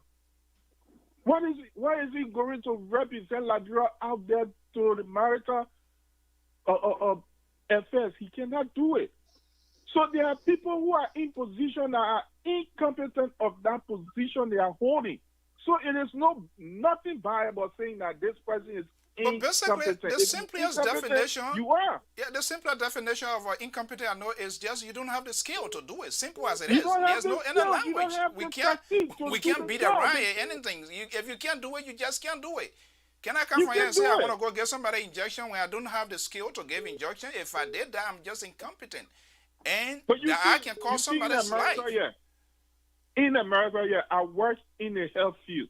When I go to the hospital to work, in the hospital, Mr. Alfonso, they have doctors. Those doctors will come to the room to see a patient. They have doctors. You can go and become a doctor or you become a nurse, but you specialize in one area. They have area that you specify in, that you specialize in, that you go. If you go to a place where you go for a treatment, the man will tell you that. Okay, let me get into the second, so we'll go to the next person, please. Not that the man don't know it. The man knows it, but it's not his area. It's not why he has a degree in. It's not why he has his expertise in. So if you are not competent to do the job, you are not. So there is nothing to say, oh, this person being unreasonable. No, you are not. All right. Thank you so much. Well, Okay. Yeah, let me come to 971 Pa George. I will come to you. Chris, you just got to hold on. Let me come to this last two caller, Pa George. I will come to you. 917, number 4147. Are you there? Yes, sir, I'm here. Good afternoon or good morning. Where are you calling from? Good afternoon, Mr. So. This is the boy man calling from Kentucky. Okay. How are you, sir? I'm fine. Thank you. All right. So, what are you considering this afternoon? A lot of things are being unfolding in Liberia. What's your own talking point? My point regarding the topic about the incident of the two bodies that were found in the SUV, and also the other guy who they alleged that he was uh, hit in the head and chopped by two motorbike riders, and that caused his car to crash into, I think, a pool or something like that. It is very concerning to me. We must speak about the ills in our society. And I just want to make it clear here, I do support this administration, but there are things that we cannot support when they are going in the wrong direction. And I think that the Ministry of Justice and the police, they are doing a very poor job when it comes to security in the country. Yeah, somebody, folks, if you are, I don't want to turn people off. Other people talking, if you are doing something, that's okay, but just mute yourself until I call your number, please. Other folks are listening. Go ahead, buddy. And it is very concerning because every finger is pointing towards the government, because these three employees that died within a space of 3 days are from the same entity, which is the LRA, right, which has to do with auditing and stuff like that. Right. So I would recommend at this time that the president, Dr. Josh Monrovia, that he hold all of his, especially the police director, accountable to make sure that they have a speedy investigation, a very swift investigation, and they should make report ASAP to the Liberian people so that we can assure the Liberian people that those kind of things will not happen, and when it happen, it will not go uninvestigated, and to assure the Liberian people that the government is doing everything in its power to protect the citizenry and to protect everyone within the borders of Liberia. Because when the international community and even those of us that live in the diaspora starts to hear some of these things, it's kind of concerning, it's scary, because it kind of makes you feel unsafe to even decide to go and for vacation back home, and these are not the kind of things that the government wants. The government is already struggling for support for investors to come in the country, for other people to even look at Liberia as a tourist site. Right. And just recently, the president was trying to encourage tourism in the country. Right. With these kind of messages coming out of the capital city of Monrovia, where we have the most presence of police than any other parts of the country. How do people feel secure when the other counties don't even have not even any manpower of police present? But where the most police present is what these kind of things are happening. And I think the police director or the IG, he made and his team, they made a serious mistake. When that particular incident was reported, they should have sealed that entire crime scene and have a press conference there immediately. I think we all live in America. That's what we see. When a major crime happens like that, the police go on the scene and they have a press conference right there and answer a few questions and assure the people and condemn the act and assure the citizenry that these kind of things will not happen, and they are doing everything within their power to make sure that those perpetrators are brought to justice. Exactly. But none of That's those what I was saying. were done. And then you say, "Why I used the word incompetent?" He just can't do it. None That's it. None of those things were done. So I personally believe, and I want to recommend to the president if all this message gets to him, because on series of occasions, the Minister of Justice and even the IG, they have made series of mistakes, and I think they need to be replaced, and there's need to be somebody replacing them that would take security very seriously, that would take the protection of the Liberian people very seriously, because this is concerning whether you support the CDC government or not, whether you are seditious or not. It should be concerning to each and every citizen of Liberia, because the life of each and every Liberian is very important. And those that were just killed in those few days, they were very essential parts of the LRA. So I just want to make my point. Yeah, and thank I want you. to That let it. I mean, the State Department has already something. Lady, she's on the war window from the Nelson Mandela. So it's not just something that we are talking about. Something that might have a long implication. Don't mind Donald Trump going through his own stuff here, but those people case don't end against people so easily. Thank you so much. Let's see, we can do it hurriedly. Thank you so much for your contributions. 862 number, are you there? 95507. We can make it like a 1 minute. Yeah, this is Kennedy Myers. Okay, Mr. Myers, welcome. Sometimes you can write. Yeah. Thank you, my man. I appreciate what you're doing. This is very important. This makes us afraid to go back home. We can't live in America forever. They say home is home, and it should be sweet home, not bitter home. The people hire people in positions. Somebody was talking about police, men being the police. Not everybody that went to school got a degree. Not everybody in the same class had the same amount of grades. People don't make grades. There are some people who are trained for a job and they know what they're doing. You don't have the experience. You can be a police officer, but you don't have the experience to commit or to have people honor you. It's different to make the decision. So I appreciate you very much. We have to think about our country. Our country comes first. As for me, I'm not a politician. I'm not a politician, but I tell you the way I feel, and I don't care how you feel. But I give you that profit today. Thank you very much. I wanted to say thanks. And well, yeah, I mean, it's all about our country. I want my country to succeed. I don't want my country to fail, because that's just not good. All right, thank you so much, buddy. Okay, Pa George, I'll be coming to you. 763, then I'll come to Pa George. 763, number 5183. Are you there? What's your name and where you calling from? Yeah, it's Victor Bunny. Hey, Mr. Bunny. Yeah, I want to say thanks to you for this platform.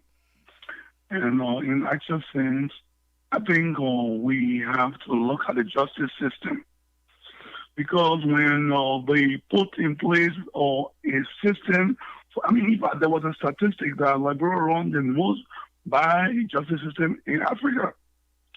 Now, and as a president, maybe Judge might not even know what's going on, but he got the people that he put in place that are not working efficiently. If people like Donald Trump can sack or tell us the best friend, because you're going to get a benchmark. If they cannot meet the benchmark, that spoils the government, and it also spoils you. Right.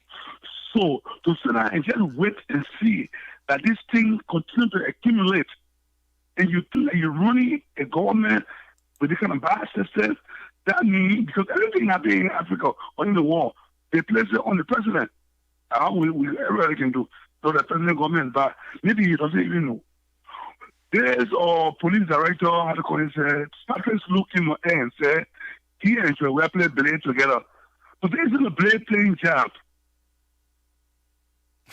There is a job that has to do with the security of the people. They play what? Blade? I remember that they thing. Play blade. Those things that they used to play in the sand back in the day. Right, playing the sand, then you kind of like, oh my goodness, long time I haven't heard that. Yeah, so those are things that those are justification of the bad work that he's doing. There are trained police people in Liberia. all the names, gave them the effort, and make them to work. The police is independent, not because you work for any government. The police never working when you live in the United States. Here. Police are very independent. They got nothing to do with police party policing or the president. No, they got to do the work. You know, but for him, what I see him doing, I think it's unprofessional. Though I do not do criminal justice, but I think it's very unprofessional. I mean, that's just As Chris Sebastian was saying just now, I think I want to agree with him. Yeah. One time, my own brother went, he was to CVR at the mentor, they put one of the kids into the Tamama, and because he was the head of the joint security, he just said the person, I'm going to go bury the person. Oh, I'm talking, yeah, very good. That's completely unprofessional work there. Yeah. So that becomes the problem. But I just know that the thing that's going on in Liberia, or I'm going to be very frank with you, people have to understand too that the country belongs to all of us. Killing people in cold blood, I don't think is necessary. Now, there's no way a girlfriend and boyfriend can go on the street and get themselves and hurt each other. I'm not saying that one, even if it was a girlfriend and boyfriend issue. And there's no way one agency continue to report death cases. But you see, every case in Liberia, one, there is the police don't go after anything. Even if the journalism that we're doing in Liberia, there is no investigative journalist. You see, even the situation that happened in Palm Beach in Florida, the investigative journalists, they are still investigating it. But our police, when the case finished for 3 days, the case finished. You're on your own. So I want to thank you very much for bringing this kind of topic up for us to discuss it. But again, it don't really change my mind to say there are a lot of unprofessional ethics in the Liberian police. And beyond that, from the onset, we extended an invitation to Director Moses Carter. For some reason, they are very selective where to go because they try to always avoid answering questions. Today, again, step a little bit forward to reach to the Solicitor General, who is one of the chief prosecutors of the government, Councilor Serena Cephas, and I'm hoping he agrees. But I'm hoping. Let me just take you up right on there. Savannah Cephas, can you see a lawyer carry his own client and then make a deal against his own client? That's Savannah Cephas there. What? I don't want to judge you on that. I want to ask. I want to have no, the opportunity. I know about it. Because, you know, when yeah, you can preach against your own client. Okay, fine. All right, so I just want to just stop it that way. We want to give them, and that's the part of the thing, and that's the problem. This government has been struggling, and Helen Johnson Sirleaf experienced that because you have institutions, and that's where it makes the Ministry of Information, because whatever comes out of Liberia, it just doesn't stay within the proximity of Liberia. It goes out there to the outside world. That's what we are saying. So who knows whether the president, that's not everything we can throw on the president, but he makes the appointment. He is the chief executive. We saw that narrative from Samuel Doe, from Taylor. So you are the head. You should be the one to be the captain of the vessel. And if you are driving and you see people that are gashing and doing stuff to one another and you can't take an action to say, no, stop it, then we will throw it on you. Pa George, are you there? Pa George? Yeah, I'm here. Can you hear me? Yeah. Sorry for the long wait, but I just wanted to get a deeper insight. Okay, what's on your mind?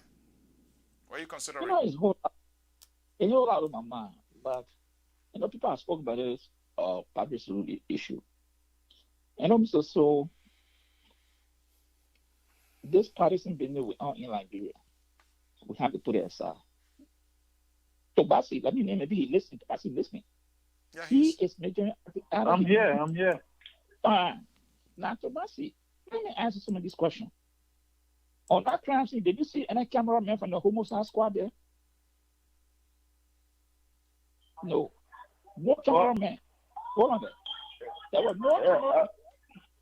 You saw taking pictures of that car, the body, the way the people are lying in there. You didn't see nobody drawing a sketch to position that car, to position people in that car. As a trained police officer or any law or anybody who does criminal justice, that car should have been told to the police station.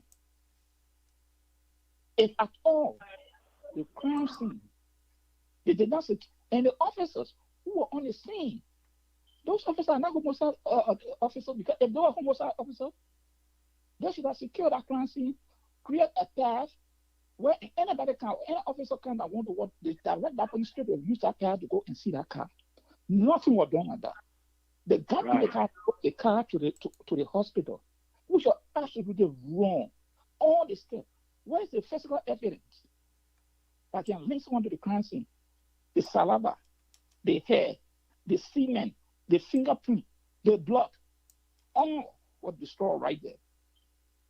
Then it is shame on Patrick Sulu for himself to admit, yeah, there were mistakes made, but it's not enough that would destroy the crime. Are you serious? Patrick Sulu? Patrick Sulu is let me say that Patrick Sulu is from the tax source, the riot squad. That's where Patrick Sulu from. He didn't come from investigation department of the police, the homicide or the CID. He didn't come from that era. He came from the riot squad era, which is murder force control, riot control, the tax force. That's where Patrick Sulu came from.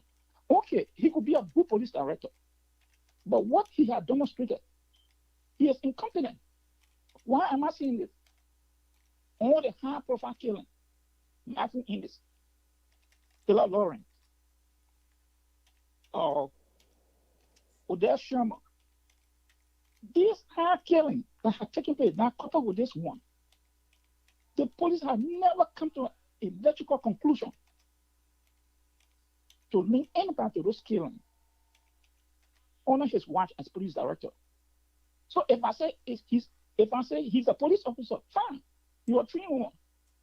But you can be trained, but you're also incompetent, because when you fail to do your job, to perform, then you become incompetent.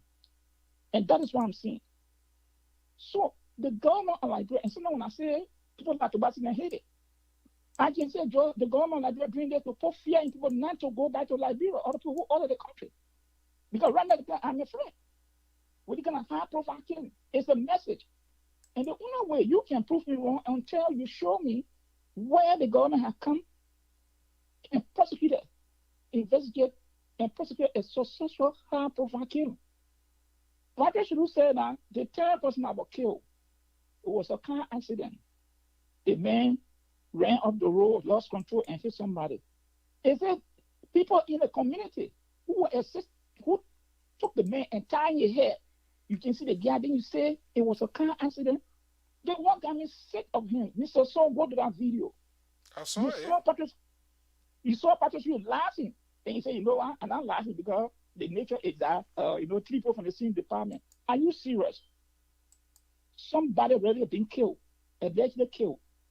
And you told me you lied, and you said, oh, I'm laughing because the people come from the 3 department at the same time, Mr. Director. And that was not a homicide. That is a double murder. Because a homicide is someone killed someone. That wasn't a double murder. No justified reason for that. And to say, it's a homicide. That's a double murder. Because there's a difference between a homicide and a murder. So, yeah, what I'm saying, so. Well, Mr. I was not speaking on this double homicide. I was talking in general. So it's a double murder. It's not a homicide. No, I said just to set the record straight, I was talking about everything. Okay. Yeah. Now, a particular incident. Okay, but I'm saying is that those 2 people who were allegedly killed, those are considered as a double murder. Yeah, you call it double murder, but you know so Tomasi, how you call it? I agree with you on that, but I did not term it as I wasn't talking on this particular one. I was talking about homicide in general in Liberia. Okay. Look, this is the thing. Look, let me tell you, I'm not here to politicize anything. I've been speaking freely today on the business of the people, security. I've been talking. Look, I'm the only citizen who can come here and speak to your show when it's wrong. Right. I'm the only guy who can come here and say when the police is wrong, I will come here and speak on it. Other people can come here and be political and blame everything on the president. This is not a president matter. This is about the justice ministry. This is about Musa Dean. This is about Patrick Sulu and the entire police. Other people can come here and blame it on the president because that's what we do. And that's fine. I'm not going to say people shouldn't speak their mind. But look, maybe Tomasi, what is the operation budget of the police today? It's $1 million. as we speak, this budget, $1 million, and that is inadequate, insufficient to run the Liberian National Police. $1 million. The past government was $17 million. Today is $1 million. That in essence ties the police hand. What is $1 million to run a police force of 5 million people? You tie the police. We got a lot of problems. Yeah. So, because we speak fact, and I'm not saying people, for those who support Joy, they can say it's not the government. No, it is the government responsibility to protect every citizen. And if you have a police director who is not serving the people, the government, the president is responsible. You have a justice minister, if he's not serving the people and he cannot be replaced or removed, the president is responsible, because these people serve and work at the will of the president. And this case we are talking about, I'm shocked when the director of police, this time, up to this time, no reward even have been given to say, hey, this crime that is happening, we need public assistance. We put maybe $5,000 out there, or let public help, or if anybody can get some money, they give to help us solve the crime. No appeal to go to the public as an incentive to encourage people to come forward. But you say, oh, anybody can just get information, we consider identity. Really? That's a high-profile crime. Who don't know who? You mind if I interject something quick? Yeah. Okay. Yeah. Okay. Right. Yeah, Christopher, come in. The goal, like I said, Mr. So, and thank you for the brother that just spoke, for our father that just spoke. The goal of an investigator is to find the truth. Now, the investigation can go from one day to many days, to many months, to many years, And sometimes it can, after that being said, at times the police got to do that. I mean, let's say the Liberian police has to do their job. They got to do it. I can't give them a pass on that. Look, Mr. Sue, from the death of Harry Green, to Councillor Allison, now to this double murder that our brother just spoke about. Those murders are unsolved. They are unsolved. Cold case.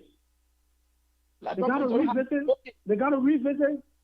Look, if I was in the department, if I was the department head, we got to have special agents and detectives. We got to send them into the community. They got to do canvassing. They got to talk to people door to door. And sometimes the public need to help too. That's why you have community police for the police and the public to have a rapport, so that when there's something like this, our people can come and speak freely to the police, so that they can be able to get information. Okay. That's why you have people who are informants. Informants get paid. Sometimes they can die too for being informants, but they can do a good job for the police at times. So because you got to spend money. So Christopher. Go ahead. The bottom line, who should be the principal? Who should initiate all of these good ideas? Don't you think that should be the recommendation from them? I am saying that you, as a personality, as a radio personality, you can make recommendations. I'm a foreign guy sitting down right here. None of you from Grand Gita and Bobby District have one day recommended me over there. Even Gibson Jeru did it once. I want to say thank you to the brother. But I'm a trained guy waiting right here, passing around right here. All right? I'm a trained guy passing around here with lots of experience and belt on all these things. Liberia is struggling. You say I should recommend you? Officers. Listen now, I'm saying that Gibson Jeru put it out there a couple of times on his show that, look, the government got to reach out to some of these trained brothers all around the world in the diaspora. Patrick Suru, anybody that listening to me, there are a lot of trained Liberians from the university sitting down here. You can bring them down. They can come there and they can work with you, whether they can do whatever kind of program you have over there. They can help. I don't have to take pay. I don't have to. The goal is because I love the job. I want to do it. I want to help my country. There are so many Liberians in the country who are trained. So then let me ask you. So then, Christopher. But our brothers over there, I'm trying to say that Liberia got some trained officers. And we can't come here and just discredit everybody. No, we no, got a no, lot of trained that's not what I'm officers. saying. They have been training going around, but there are a lot of them who don't know what they're doing, and it's sad. All right, every department has their own camera people who are officers. When you get on the crime scene, you got to take a lot of photographs. When you get on the crime scene, you got to secure the crime scene, take a lot of photographs. You got to talk to people who saw what, who saw something. You got to take down names. You got to take down phone numbers, address. Go back to those names, revisit them, ask questions, send manpower into the community, train officers, train detectives, train CID, all these things. These guys been going around training all around in the diaspora. So for them to not implement these things, and for me, I'm not going to come here to blame the president and the government. It left with you as a radio personality. It left with other people like Honorable Barney just spoke. Honorable Barney spoke clearly. You yourself, the brother who just talked before me, spoke clearly. That's not my position to come here and criticize and say, oh, Patrick Sulu is incompetent and Patrick Sulu is da-da-da-da-da. It left with y'all to do it. So, you are on the radio. For me, I'm here to speak to the policing part of it. Okay, so you know, yeah is the difference. What was done wrong? Yeah, so that's yeah. my area. So I can't Christopher, come here to come tear down people. I will not do that. Christopher, yeah is the difference. Yeah. You are in the policing area. I am in the area where I should serve. I should be an advocate, not against the government, not for the government, not against the opposition.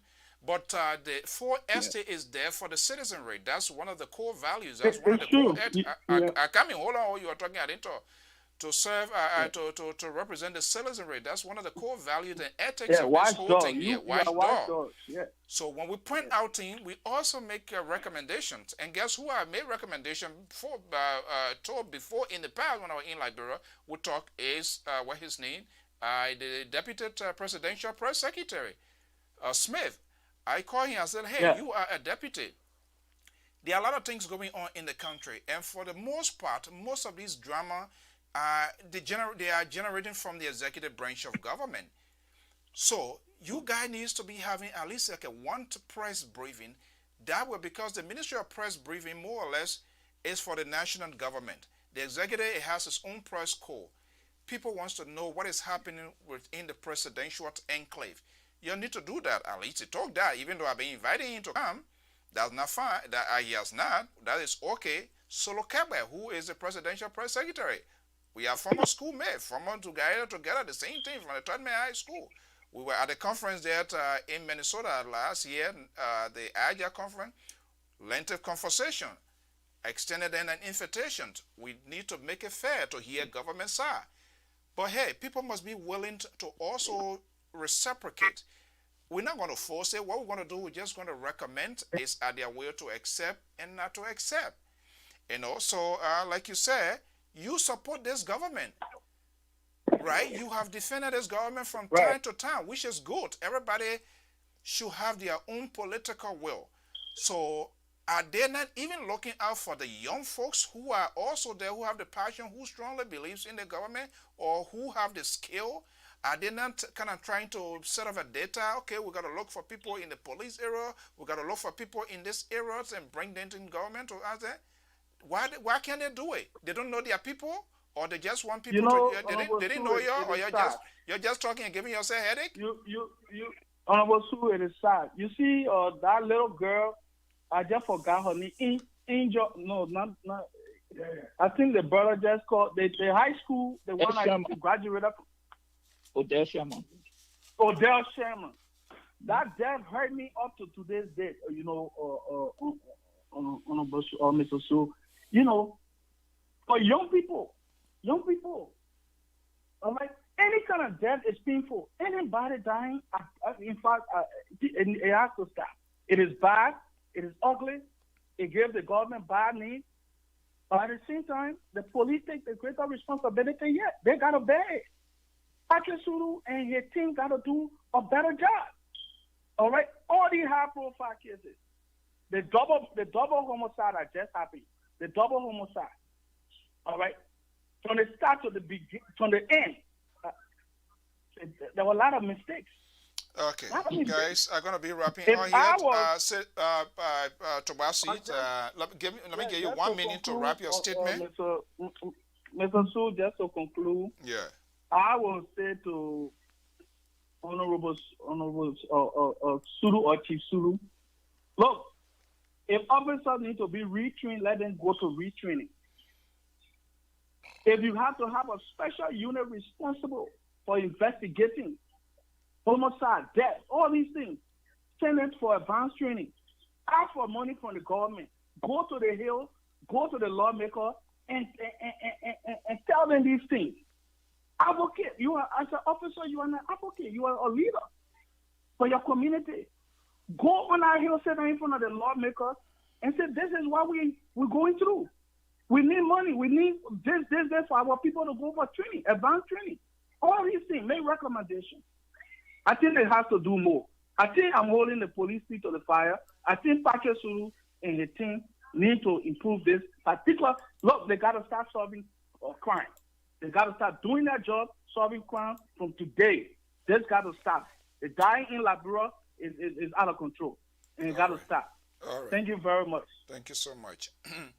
Okay, Pa George, go ahead with your many closing remarks. Thank God for Mr. Tobasi now seeing what some of was saying from the beginning. But this is the problem, Mr. Solo. To tell you that Liberia don't have trained police personnel that lie is the people, the government, where they want to do cases, how they want to handle these cases. Because what we saw there, Mr. Solo, that is sad. Completely sad for any country, more especially Liberia. Because when you talk about Liberia, people reflect on the policing from America. And those things are taught. So I know they got a whole college there.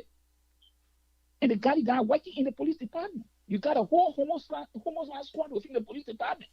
A fingerprint section. There. But are these people equipped?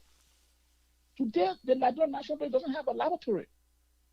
So even if you collect fingerprints, hair, saliva, no, blood, but the thing about it here, is this is just so ridiculous. Besides even the limited resources that the one that you have, you are not even exhibiting, you are not even showing any sign that you're willing to work.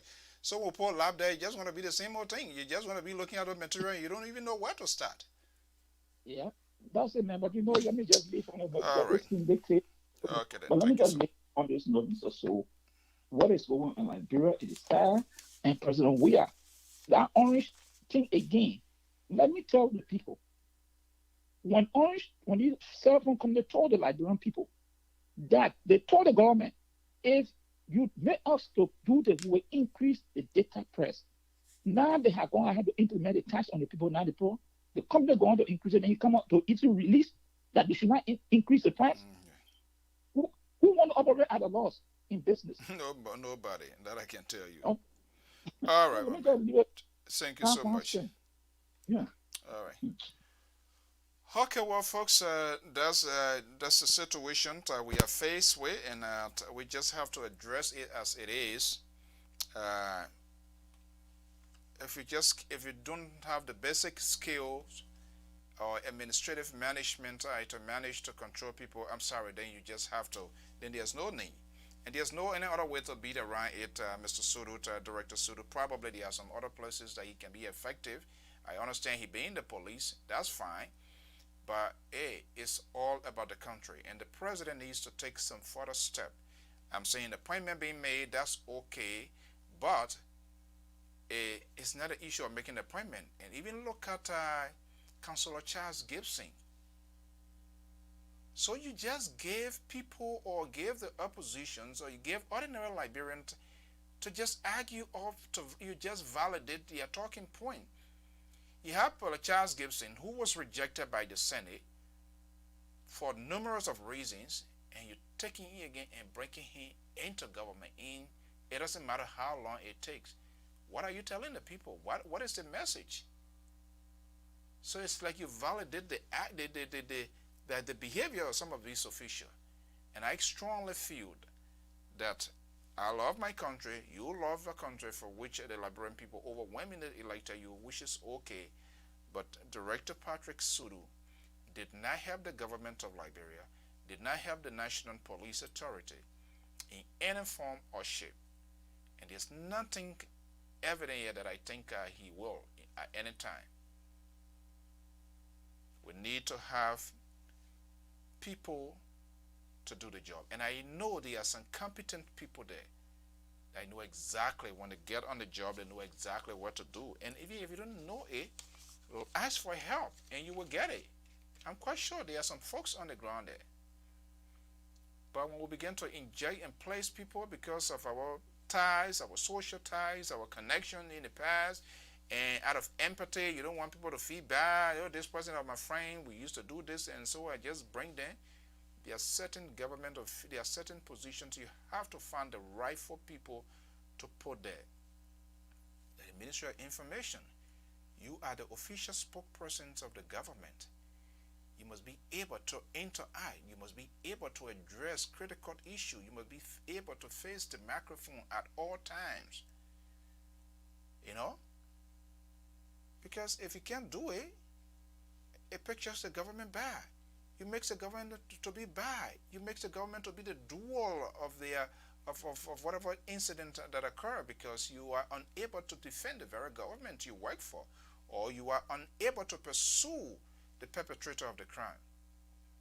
So you validate the arguments of people. And I'm surprised that Christopher, you guys, for those of you, they're supposed to start building a roster to see the potentials of people that support or have certain ability or credentials that can occupy something. That's how the recruitment goes on in government. You know, I can just make recommendations to maybe folks in the media industry. Hey, this is how you do it, and we have done that several times. Some of them, but again, everybody in Liberia is so much protective of their job, and whatever you try to do to think you want to secure their job, that's not a problem with it. So, folks, we're going to be leaving here today.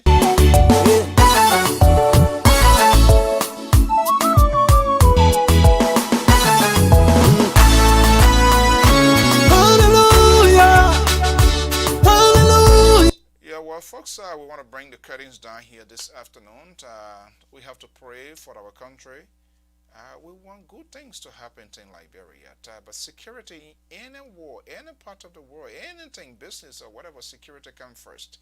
Nobody will want to go on the house of ground. Everything that is happening now today, everything is on the internet. Business person don't have to go to Liberia, fly into Roberts International Airport to know what is going on. They just go online and they can find every information. And that it has a bad projection. If they see businessmen, anybody who has interest in investing, and they see this sort of thing, and then they go behind the crime scene, people who are supposed to hold people accountable, and see them talking like that and doing things like that, they will never do it. They will tell you, say, okay, we're going to think about it. You never change. You never lie. You never change. You never change. Hallelujah to my Jesus. Hallelujah. Hallelujah. Yes, that's Minister Biles, K Praise, and Minister Biles in that beautiful song, Higher Praise. For those of you that are joining us for the very first time on Liberia Public Radio, we say thank you for sharing your Wednesday afternoon with us. Thursday, oh wow, today is Thursday. So for sharing your Thursday afternoon, for sharing your Thursday afternoon, morning, evening, depending where you are. If you have not subscribed to our network, just subscribe or be a follower of Liberia Public Radio. Click the like button. I follow us. We are open to conversations. Most of you are skillful people. If you want to be a guest on this network, we are not selective. We don't just only look out for the elite or politicians or stakeholders. We feel every Liberian has a stake into what is ongoing on. If you think you have a specific thing that you want to talk to, you want to share that, inbox or send out an email to Liberia Public Radio at 2012@gmail.com, or you send out a text 682-433-8802. Send an inbox on our LIB messenger. Whatever thing that you want to talk about, we can make time for you and we can have that conversation. We are in it for Liberia, not necessarily. And I don't against the president. I'm against on the policies, on things that are happening in the country. Those are the things that we frown against here on LPR, and we have to speak to it. I'm not an entertainer. Neither I'm not in the propaganda business. If I were in the propaganda business, believe me, it would be a different thing. But I'm in the news business. I'm in the broadcast business. And this is a profession. Entertainer, to entertain, that's a different thing. To play a propaganda role, that's a different thing. To be a public relation person, that's a different thing. But here we have a value. We have ethics. We have things that we follow, that we're supposed to do.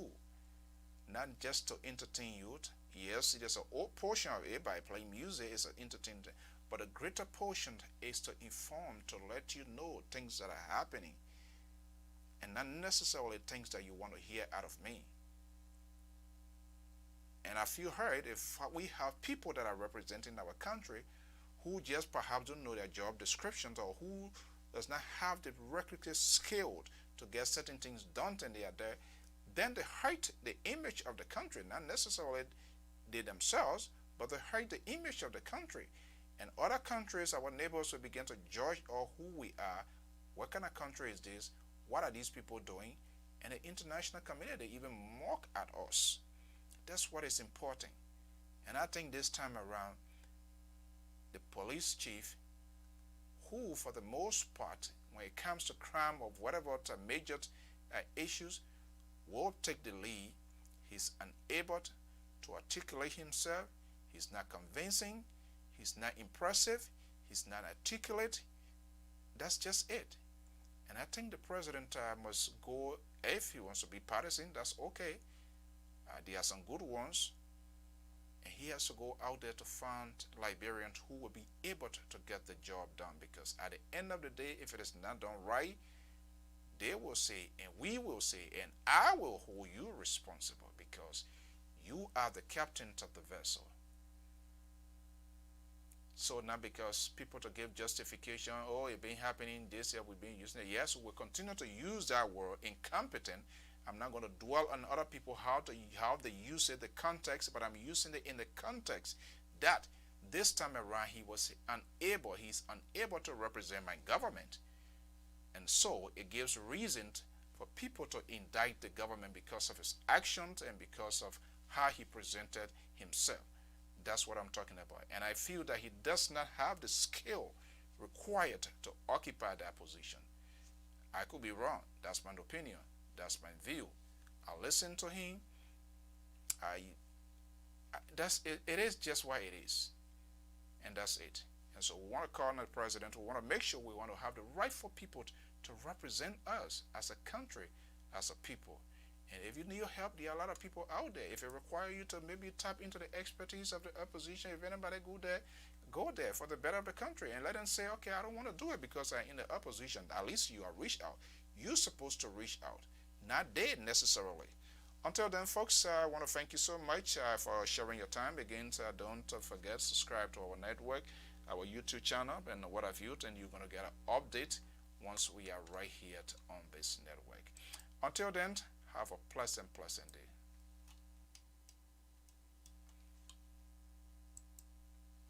Hallelujah, give him,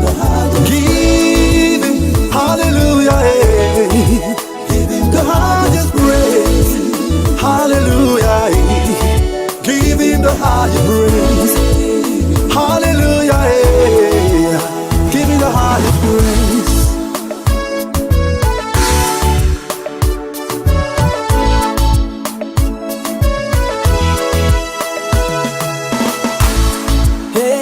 Come let pray, Jehovah. Come let worship, Jehovah. It deserves the praise. Come let praise Him. It deserves everything. Oh, the worshiping.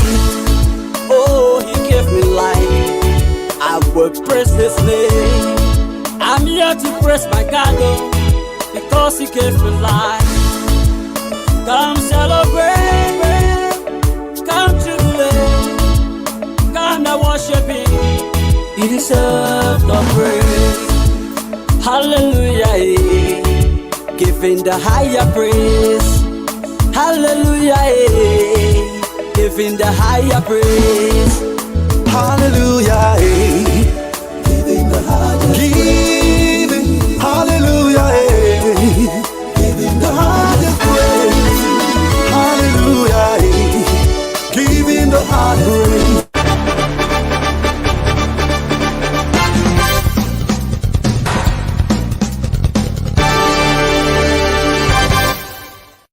You've worked for months to bring your or your client's event to life, but unfortunately, the world had another plan. In reality, the only thing you lost is the venue. We take your vision for hosting a virtual conference and bring it to life online. No matter how complex your agenda is, we produce a smooth, engaging experience. Call the Liberia Public Radio today and schedule your event. Our number